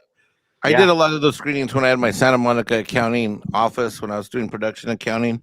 And I went to a lot of those. You know what threw me off, George and Script, when I'm listening to you talk about this, is that and this is a long time ago, but the movie would end and I would be like, wow, that sucked. And then you see the people who are obviously friends and family. Oh my God, Susan, that was amazing. I don't know how you did that. Oh my God, this is just unbelievable. I can't wait till it comes out and tell all my friends, and it's just going to be fantastic. Yeah, I've been to those. You know what I'm saying? I'm like, all right. So basically, this has not been a screening. This was a mental masturbation session. If I was the head of a studio, I'd throw those fuckers out. Guys, I have been to test screenings where people have dressed up to them as if they're going to a formal event, like a prom. Really, I've seen people like they were in tuxes at one time in Brentwood. Yes. There was that. Oh God, what's the name of it? It's right off of 5th and Santa Monica, is the one we always used to go to near the promenade. Oh, I know what you're talking about. It's still there. I used to go go there. I mean, I probably went to a dozen there, and after a while, I'm just like, you know what? Screw these people. I'm like, no, I'm out. Now, is the reason to show up overdressed or underdressed? I mean, you want to be the only guy. Well, if it's a test screening and stuff, just dress nice, but don't dress like you're going to a 5-star restaurant. Like a premiere. Now here's the question. But that's the thing is, so many people, they go to this, and this is the first time. So to them, in their mind, they're thinking, okay, I'm not going to the small little tiny, working studio that's going to show this thing. To them, they're thinking they're going to a red carpet thing because it's the only time that they've ever been invited. You know what I mean? Which is funny, because then you see other people, like I've seen one exec, a really prominent one, show up to a screening wearing sweatpants and a t-shirt while everybody else is wearing like tuxedos and stuff. And he's looking around. He's looking at the rest of us that are dressed kind of normal, like jeans or khaki pants and nice shirt and whatever. And he's looking at them, is like, okay, I guess. And then they go sit down and we watch whatever is there that's being screened. But oh my God, it's just. Listen, for some people, it's a really big deal. For others, it's not so much. I mean, I'm up in Canada right now. I'm getting emails like 3-4 times a day. Like, we got tickets for you for these screenings and stuff. And it's in California, and I'm just have to ignore them because it's like I'm not even in the country right now. Now, let me ask you: if it fails at a screening, I don't know if they do multiple, but if it fails, do then they go back and reshoot it? Sometimes. Oh yeah. If they get a really strong negative reaction, they take as much information as they can get from that test screening to try and figure out where the problems are and see what they can do within like another budget to correct that. Oh, so it's a real beta test. It's not some bullshit for Absolutely. the marketing. Okay, that's no, that's no, where I said. Yeah, it's legit. Yeah, it's Okay. totally That's why I legit. said I Trying to would do the best thing. That's where I was saying, like, if I was the head of the studio or whatever, or production or whatever, I would throw those fucking individuals out who are doing the whole like, oh, that was so amazing bullshit, because I want as real of a reaction as I can get, so I make the best movie possible. Of course, that's not the way they run things anymore, but that's what I want personally. But we kind of almost saw this on a grand scale happening, With in the the Rise of public eye. Skywalker, yeah. Well, I was actually going to say with Sonic. That Because well, when people- to a degree, yeah. Yeah, because when people saw that Oh trailer, god, they that were like, hedgehog. what in the fuck is that? And that's kind of similar to where, like, now if they would have test screened that movie with that model, you would have had, like the script was saying, like, they were talking about this, that, and the other, and people would they'd be writing in like, that Sonic is a fucking nightmare fuel, do something about it. And if they had enough of those, that's where they would do a change like that. That's pretty much saw the way they would handle that kind of a thing in a test screening, I would say. Wouldn't you think, Script? I mean, to a degree, yeah. Like the whole goal of the test screen is to make sure that you did everything right. And if you find a mistake that you didn't miss, because again, you need fresh eyes on a project. Ideally, and the thing is, like, when I've done the test screenings, I've either been a part of the audience for it or been on the other side of the glass, so to speak.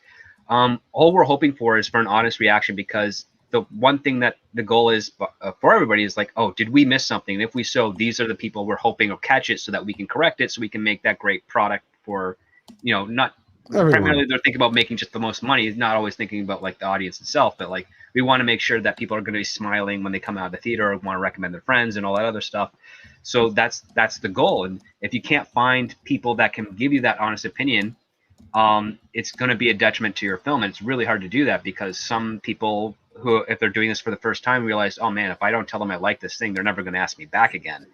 And you kind of have to sort of massage them and say, listen, we want your honest opinion because we want to make sure we're making a good movie. And if you don't give us that, then you're unreliable. And if you just lie to us about stuff that's not really there, Right. we're also not going to be able to trust you. So just say what you feel and think, and that's in your best game. And it's really hard to convince them to do that, because again, the mentality is, they're seeing stuff for free. In some cases, they're even getting a little bit of money just to come in for their time. Not a lot, just like, $10, $20 or whatever. And yeah, they don't want to lose out on that, because again, they can tell their friends, yeah, I get to be, do test screenings. I do it all the time. I get to watch all these cool, awesome films. Some are great, some are terrible, some are mediocre. That's a social status thing within certain parts of California. Wow. So you got to really play with that, and it's not easy. I mean, but at the same time, it's great. The first time it happened to me, we were standing in line for Batman, and some guy was coming down the line going, who wants to see some other movie? And he was handing out tickets, sign this form. I didn't take them, but Yeah, because you were online for Batman. No, but George, that's how it used to be, where like a lot of movies where they would, they would make sure that you walked out of that movie with a happy ending. Like a lot of times the endings would get changed because of those screenings and stuff. So they usually actually give a shit. Now they don't so much. Well, the other part too is like every, even the execs that are in my age, we all have this kind of philosophy. It's like, we don't really want to have a person walk out of the movie feeling depressed or sad.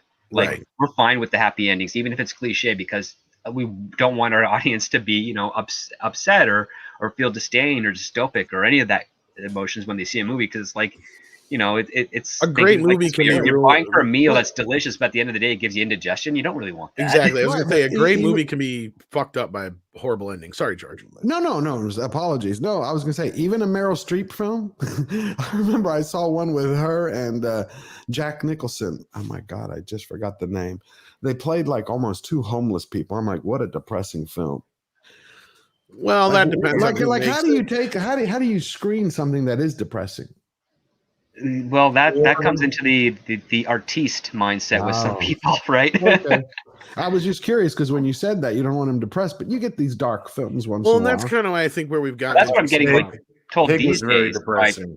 Because again, like I'm in my mid 30s, and a lot of other executives that are in the same age group, we're not in the highest of tiers, but like we're basically on the cusp of, as soon as those people either retire or pass away, they're coming into place. And the mentality among them is like, if a person's going to be spending $12, or in Canada's case, $20 to see a film, we really want them to enjoy it and come out with a smile and want to go back in. Like there's and when you see some of these younger writers and some of these artistic writers and people who want to be like what they think Tim Burton is and what they want to be like, all these other guys, and they just want to do these serious, dark, drama, depressing films. It's like that's great for winning awards, but I mean, movies are supposed to be fun, Yeah.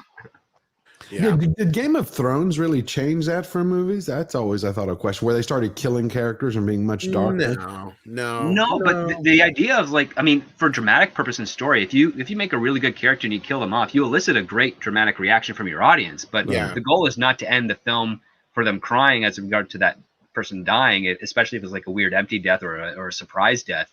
The goal is like, what's the aftermath of that and how do the rest of the characters respond and do they achieve their goal? Actually, and honor I got that the perfect story for this script. Perfect story for this. Wrath of Khan.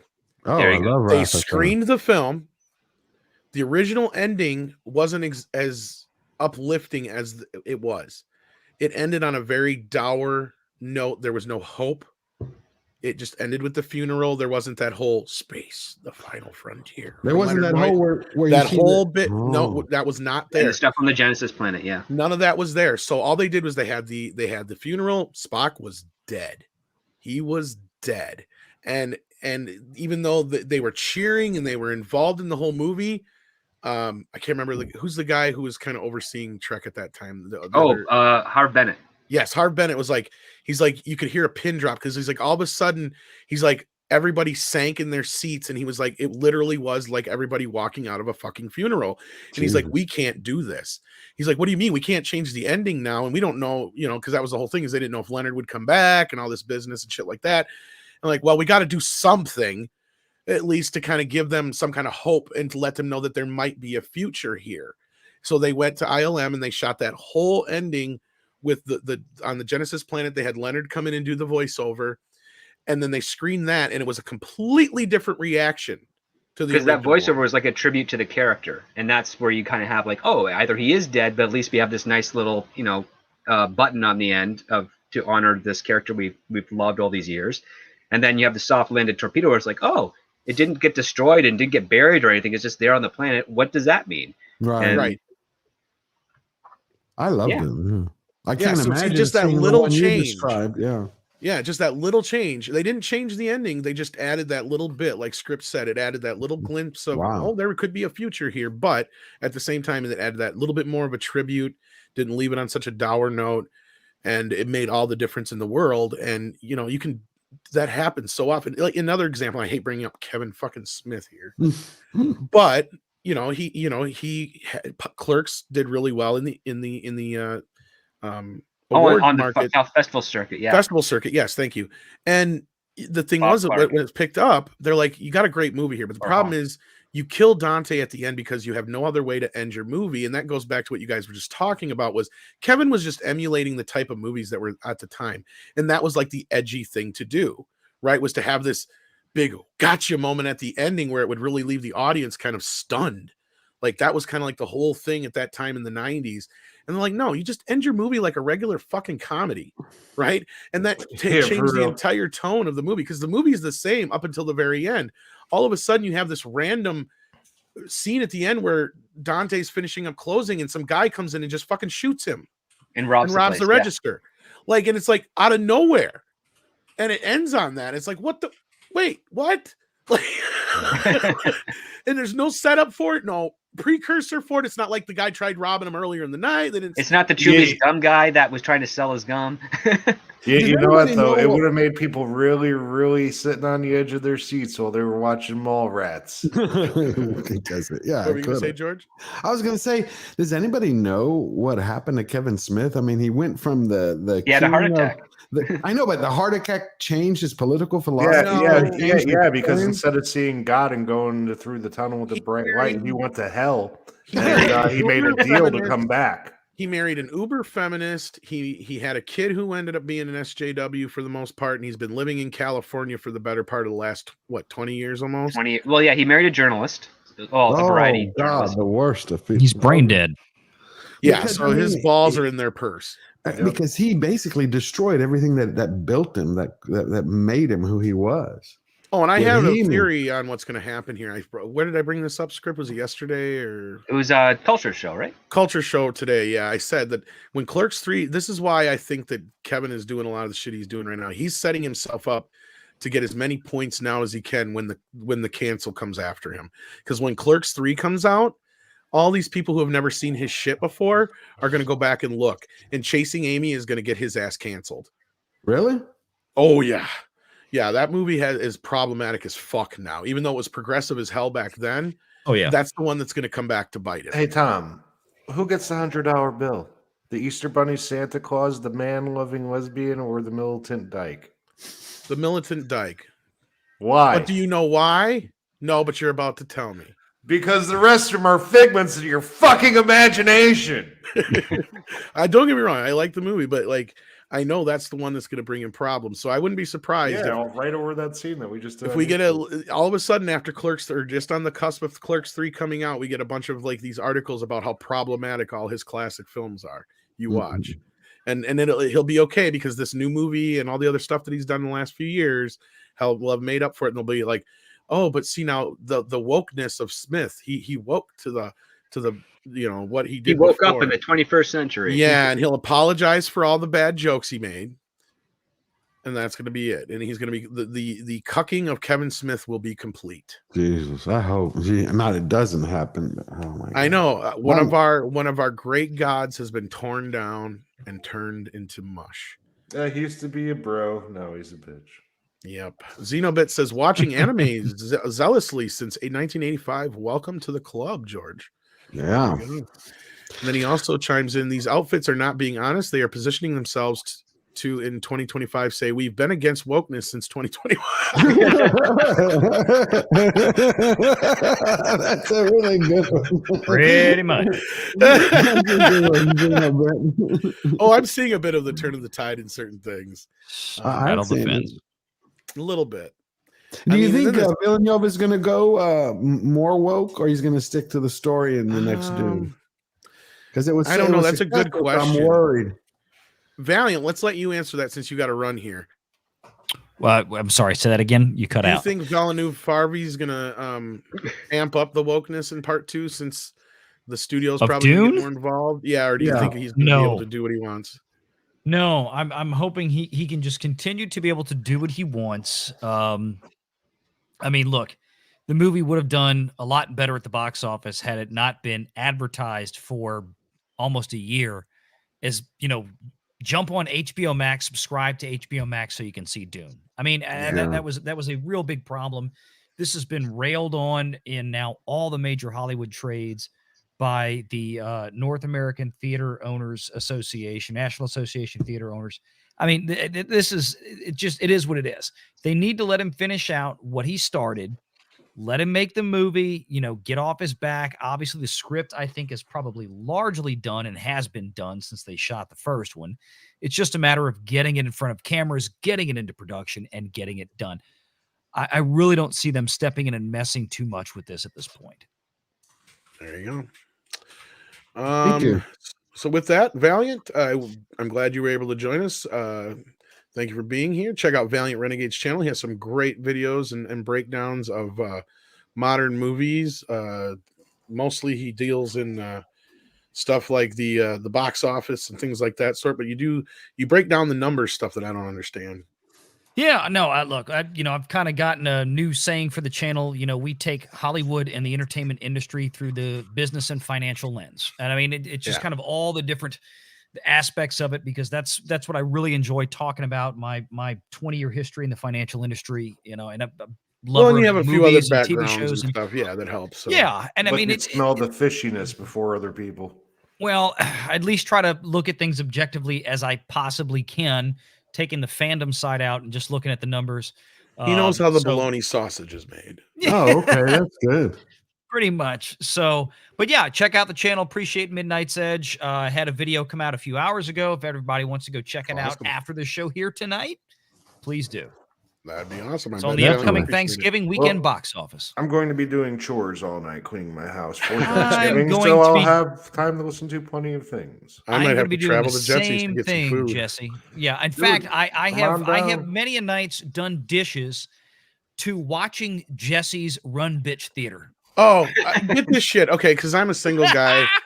Here I got Now a I'm hooked on Thanksgiving story for Enlisted. everybody. Like, I'm a single guy, right? My mom works too goddamn much, so we're not gonna have Thanksgiving this year. It sounds like. So I'm looking through the thing and I see that Walmart's got this entire Thanksgiving dinner for $250, and I'm thinking I could surprise my family, show up with a whole fucking dinner, all this business, and then it turns out you got to cook the shit yourself. Like, what the fuck am I paying for then? Like, what the fuck is this shit? Like, it's the dumbest shit. I guess it's pre-cooked to a point, but I'm like, still, it's like, even as a bachelor, I'm like, I want that shit to show up hot and fucking ready. Pre-cooked to a point? Well, like, is it like the stuffing and you just have to warm it up and you have to cook the turkey? It's just all pre-cooked for you and it shows up cold and you just got to basically warm it up. So basically it's just a more expensive Hungry Man thing? Yes, exactly. And I'm like, for $250, I can understand showing up, getting a hot meal, big meal for a family, whatever. For $250, I pay somebody to cook this shit for you. That's my point. For $250, I want a really good looking hooker to show up at my door and deliver. Well, no, I mean it was a lot of food. Don't get me wrong. Like, it's almost worth it. Like, if you break down, but like, so really all you're doing is they're pre-cooking it for you, which is stupid. Like, yeah, like you just said, it's basically an expensive Hungry Man deal. That's what pissed me off and turned me off. Like, anyway, because I was like going to try and plan for a different day off of Thanksgiving that my mom had off and surprise everybody. But yeah, no. Did you hear one of these idiots on the because I can't cook box shit saying, well, if you want to make Thanksgiving a little more cost effective, you could forego the turkey because it's the most expensive thing on the table. Fuck then maybe, those people. And she was being dead serious, and she was like, then maybe maybe the guest list will shrink a little bit because some people won't like that. And I'm like, yeah, don't invite mom and dad. That way, the guests won't show up. You won't. Spread I like it better when you've got three competing turkeys. Further. She took it a step further and said, why not have make Italian food, make an Italian feast? I'm thinking, does this bitch actually shop for herself? Because that would be more expensive. They forgot what Thanksgiving's all about. Thanksgiving is about your three aunts bitching and griping and complaining and all competing because they each brought a turkey. So y'all got to say which one's the best. And then your uncle trying to out racist the other uncle. Exactly. And then somebody mentions Trump and the whole thing falls apart. Yeah, basically like Facebook. Trump, then all of a sudden the living room splits in the sides. Basically, like they walk through the door. They walk through the door. You just say his name, so you can just get it all out right in the beginning. Yeah. It ain't Thanksgiving until somebody's crying. Thank you, right. Valiant, so much for being here, buddy. Let me get out of here. All right. Have a good night and happy Thanksgiving to everyone in case I don't talk to you guys and girls before, girls out there in the audience. Take care and have a wonderful night. You too, sir. Good night, sir. Good night. Yeah. I think I'll be streaming even if it's just by myself on Thanksgiving if it's a sad. Hey, I'll join you. I have to run away from the family. I have people who come in from out of town and I have to play peacemaker the entire time. Oh, I hate that. It gets tiring after a while. It's like, okay, in your corners. While I'm cooking, I'm Canadian, so my Thanksgiving was last month, so I've got some time. Oh, that's right. I'm going to live stream while I'm cooking at least, so you could always stop by. You're just gonna make me hungry, dude. That's true because I could really cook. If you weren't, here's the thing: is like, first of all, it's sad enough that we live so far away. This issue that we're in this country right now, like I was never much of a traveler before I went out to Vegas, and Jesse knows because I went out there with him. And but after that, I got the traveling bug. So what happens? Everything shuts down. Mm-hmm. So like Mikey, when you say like come on out, I would love to, but you realize like right now to do any of this shit is like crazy. Yeah, because before like you go on a trip, like you think it's a big deal because it's like it's something that you don't really do. But then once you've gone to a few places, you're like, it's not that much of a pain in the ass to do all this. It's not as expensive as people think to get a ticket. Like I thought tickets cost twice what they do. But I don't know. You get used to it, and I think it's healthy. Well, that was the thing is I was the most just a healthy. Change of pace makes you much happier, no matter what. Absolutely. It could be to a warm place, to a cold place, as long as you're experiencing something. I mean, you're fucking alive for a reason, right? No, and that's the best part, dude, is when I was out there with you guys was like the healthiest I'd been in a while, and it felt good, and I was getting a lot of exercise and doing a lot of stuff. And I was 30 pounds thinner. Yeah, I went to shit this year. I got to fix it. Yeah. So I mean, again, It is what it is. But Mecca J, thank you so much for the $10 super chat. Have you guys been checking out Critical Drinker series Why Modern Movie Sucks? If so, what do you think? I've seen a few of them. I haven't been able to keep up with a lot of it. Like, I thought there's only 2, right? Yeah, I think I was gonna say. I think I've seen the one. What ones did he do again? He did. Well, the first one is characters. The second one is like story overall. I think I watched part of the first one, but I don't think I got it. See, that's the thing is I get so much shit going on that I get stuck. I'll watch like part of a video. Like I try to watch everybody's stuff, but it gets tough. And then the other side of it is sometimes you don't want to watch certain things until you do your own certain things because you don't want to be influenced. But on that one, like I can always recommend Critical Drinker's stuff. I love watching his stuff. I throw it up randomly in the background when I'm working on stuff. So like that's a lot of times when I get to watch a lot of videos. So I'm usually listening to a lot more stuff than I am watching it. But I mean, people send me stuff to watch all the time, and I feel bad because I can't sit down for 20 minutes to an hour to watch some of these videos sometimes. I just don't have the time. Right. I wish I did. But I used to, and I mean, a lot of my time when I'm waiting around for stuff, I try to watch videos and stuff like that. But I definitely will try and check them out. But I seen he dropped another one. You're right, script. Like, was it yesterday or day before? Today. Yesterday. Today. I thought today. I thought it was. It could have been today. I sleep such weird hours that I know. that's why I never know what day it is I say shit anymore. It's Thursday. So yeah, like definitely check out anything Critical Drinker does is amazing. So He's we still love the Critical best Drinker. goddamn Ghostbusters video out there. Oh, we love Critical Drinker. He's awesome. Xenobit says original Star Trek 2 had funeral dance people. Really? I think that's just a joke.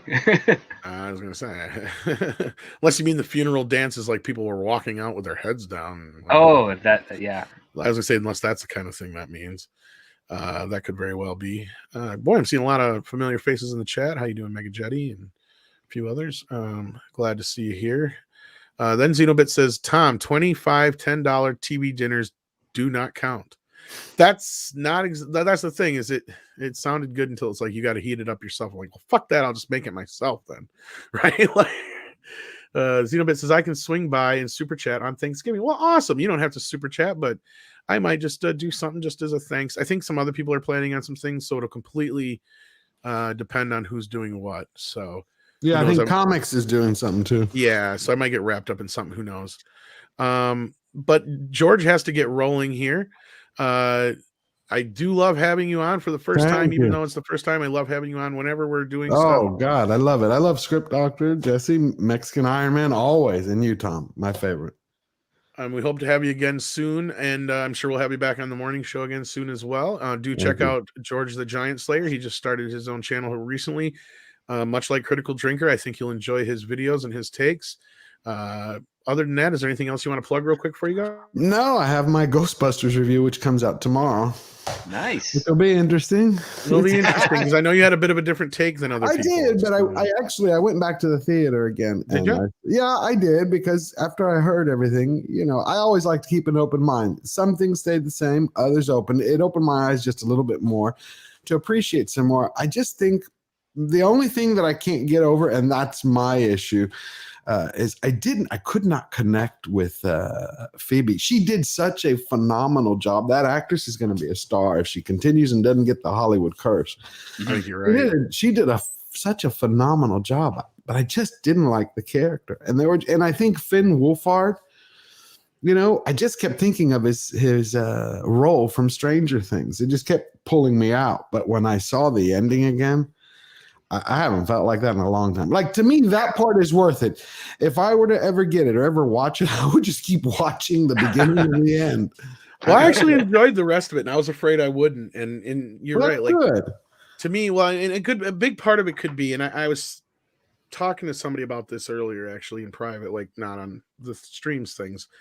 But I think I've noticed a bit of a discrepancy, and I'm not trying to say anything about anybody. No. But it does feel like that individuals who are unable to connect with Phoebe or just really aren't big on the whole idea of kids being in a Ghostbuster movie, a lot of them, or at least it feels like in our circle anyway, that it's people without kids. I'll be honest with you. Because it feels like to me, this movie really is one of the first movies in a long time that it felt like it was real kids with real parents, right? Like, I don't know if Jesse agrees with me because he also has a younger kid. And Mike, I know you're a dad too. And I don't know if you connect. Is Mike even still here? Where is the Mexican Iron Man? I know he had to jump for a few minutes ago, but that was like fucking hour ago. He was back Wait a minute. since then. He's here. He's there. Oh, he just Hello? muted. There you go. Yeah. Wait, you guys couldn't hear me? No. No, you must No. have been muted all this time. That was weird. No wonder when I kept talking, you like kept ignoring me earlier. I'm like, golly. I'm like, We haven't heard you. I'm in a like, long and time. I was about to say replaced by George. No. No, you must have muted or something. Or No, but as a dad, you know what happened is this. I got back to since you bring it up, I'm going to tell you. I got back from the movie the first time, and I didn't mention this, but I immediately sent a note to my kid and my ex and his grandparents. And I said to the grandparents, I said, hey, if you guys want to take Max to Ghostbusters this week before Thanksgiving, let me know and I'll send you money. I said it to my ex. I said, hey, if you and Max have time to go, take him. If he has some friends, I'll buy 2, 3, 4 tickets for him and his buddies to go. And then I talked to Max. So we're coordinating that right now. I think they're going to go on Sunday. So, because I'm not going to I'm going to be with different friends and family for Thanksgiving. I'm going to see my kid for Christmas. So we alternate holidays. And I'm not saying you can't enjoy it. You know what I'm gonna do? But I'll tell you this. But he never. I mean, he's 8, and he was fired up. He's 8. I'm gonna take my 8-year-old niece. That's what I'm gonna do. I'm gonna take her. I want to see it because if she really, no, she hasn't. But she likes a lot of stuff. I mean, she's real finicky. If she enjoys the hell out of it, I'm going to throw that into another review because I'm going to say, I was just going to say, you should almost do a review from her perspective. I mean, I'm not saying you have to drag her on. No, she loves going to movies. I'm going to take her. I'm going to say, that'd be cool to hear from a kid's perspective who's never seen the other films. I'd love to hear that. That's what I'm going to do. See, that's the problem with my son because he hangs out around us so much. Yeah, so you see the other ones. He acts like he has the same kind of taste view on things already. He's introduced to the same things you were at the right age, right? When we walked out of that movie, like the first thing he says was, "That was good, but I thought it could have been like a little bit more in spots." He sounds like you already. Yeah. But all right, George, thank you for being here, buddy. I appreciate it, man. Thank you so much. Thank you, everyone. Thank you. Have a happy Thanksgiving if we don't talk to you before then. All right, I'll talk to you later. I'm sure we will. Later, George. Take care.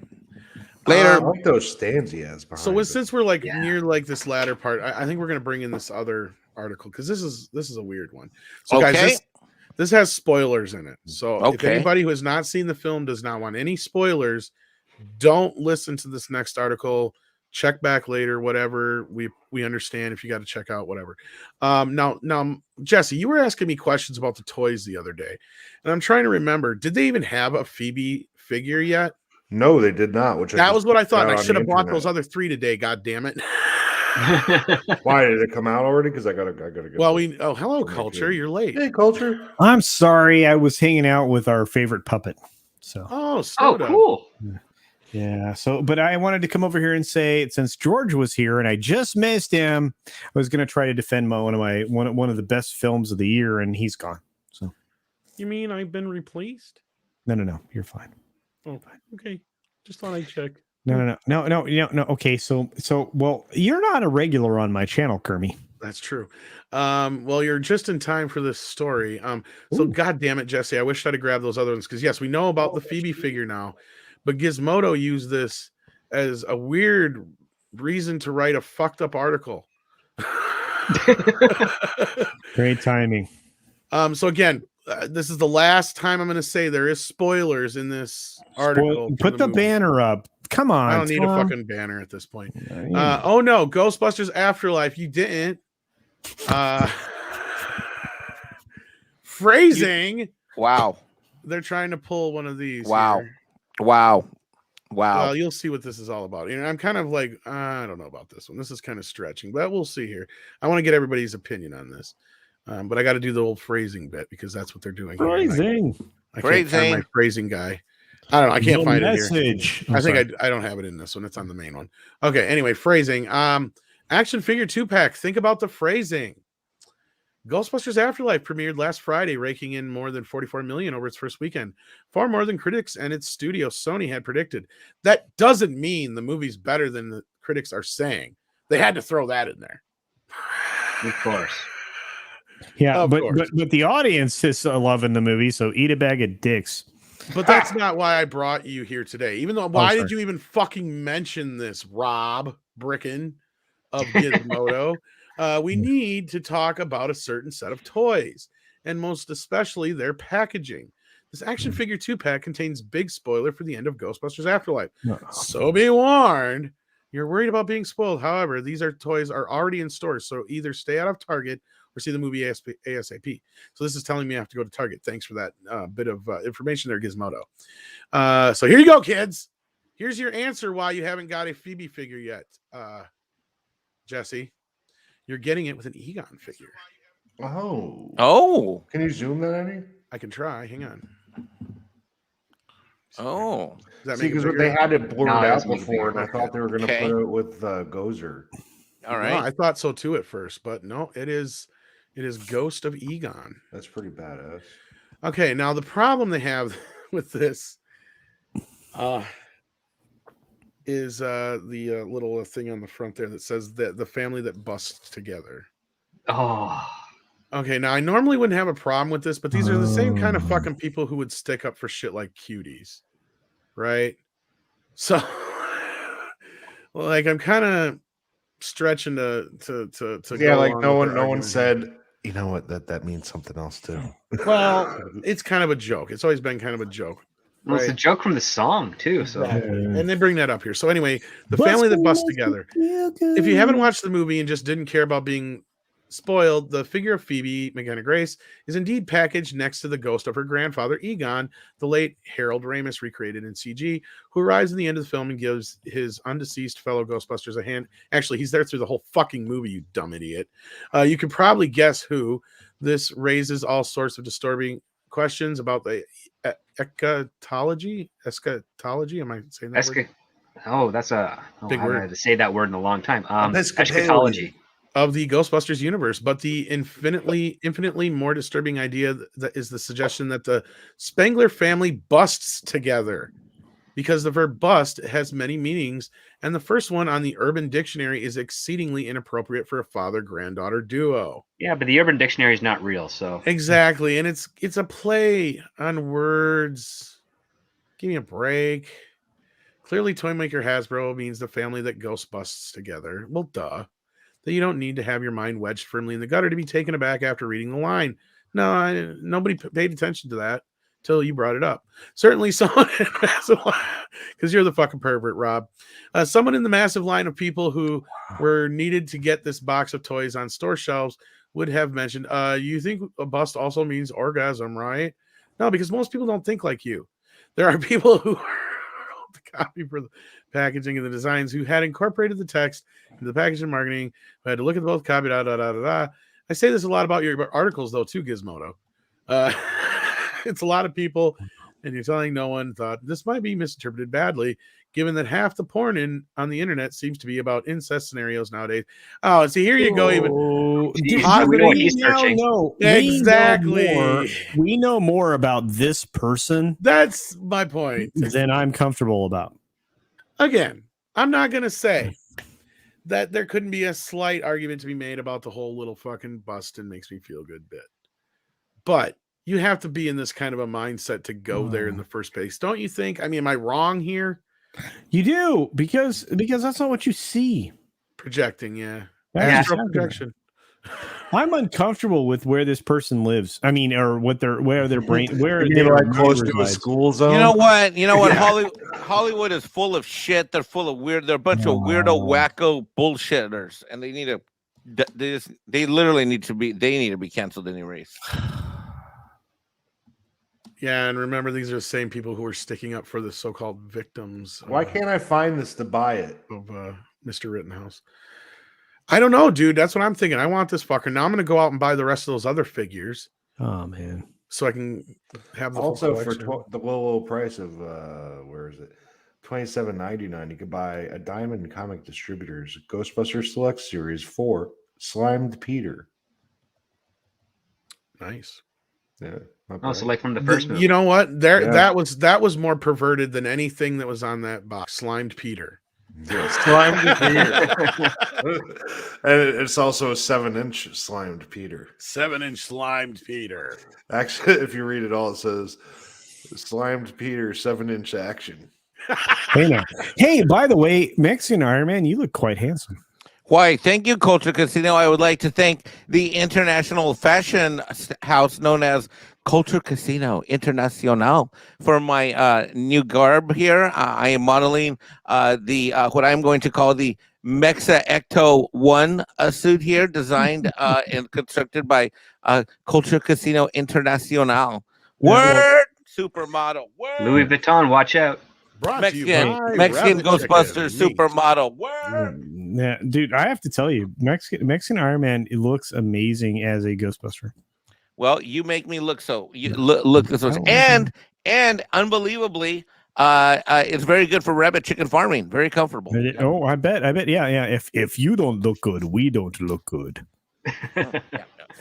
Yeah, exactly, Terrafim. This is from the Cuties crowd. Oh, it is, dude. First of all, do you realize how many references they were making to their proclivities? It was it's like, wow, this is your jam. I huh? really don't want to see your porn history. Wow.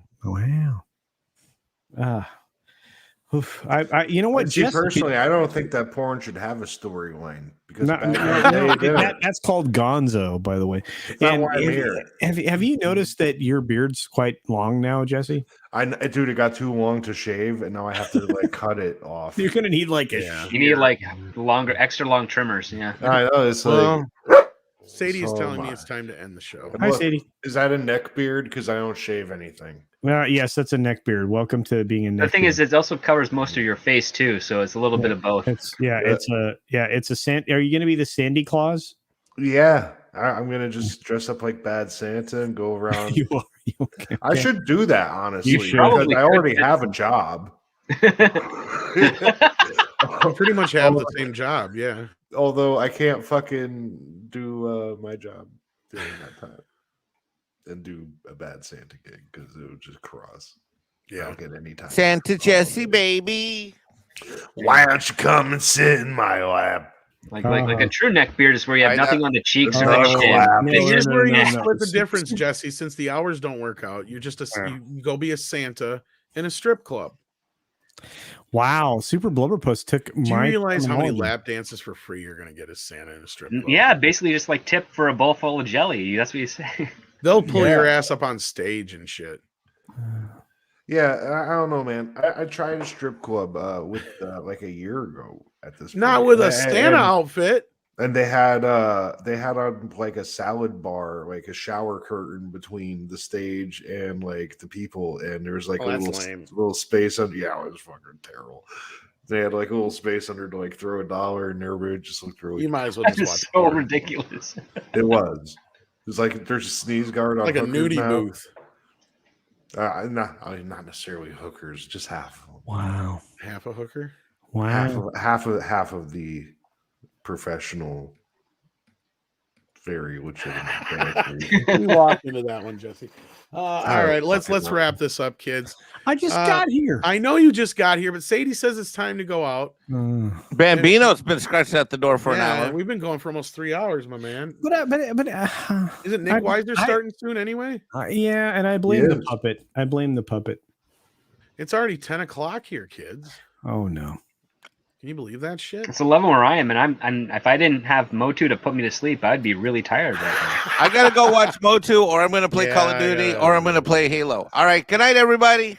We love you all. Check out Mexican Iron Man channel. Check out Culture Casino. Real quick, I did watch Yeah. those Halo trailers, and yeah. The suits look great. The woman was what the hell was her name? It was like something Kill Wolf. That's the producer, and she seemed to be really into the game. Okay. And in the first person shooters, she did do a little thing about inclusivity and stuff because somebody had her write something because she was in the industry of gaming for 20 years. So she just felt it was different when she got in and when she became the boss. I don't know if she's woke or not, but she seems to be more focused on the actual building of the cool gun than politics. Oh, good. And the suits looked really good. And Yeah. the whole blending of everything with all the color scheme and everything in the trailer looked good. It looked very professional. Good. Looked movie quality, but it's going to be a series apparently. Yeah. So I don't know. Fingers crossed. Get more information. See a real trailer because those were both teasers, really. All right. Well, there you go, kids. And with that, Check out Mike's channel. Check out Culture Casino. Check out Script Doctor. Check out Jesse's channel. Check out Valiant Renegade and George, of course, as well. And yeah, let's go out on some Skeletor.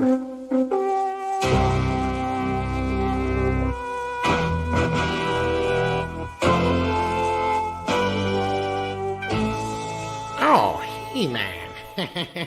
He-Man. Skeletor. That's a dumb name. Huh? He-Man. He-Man. It's like the same thing twice. Why don't you just call yourself Guy?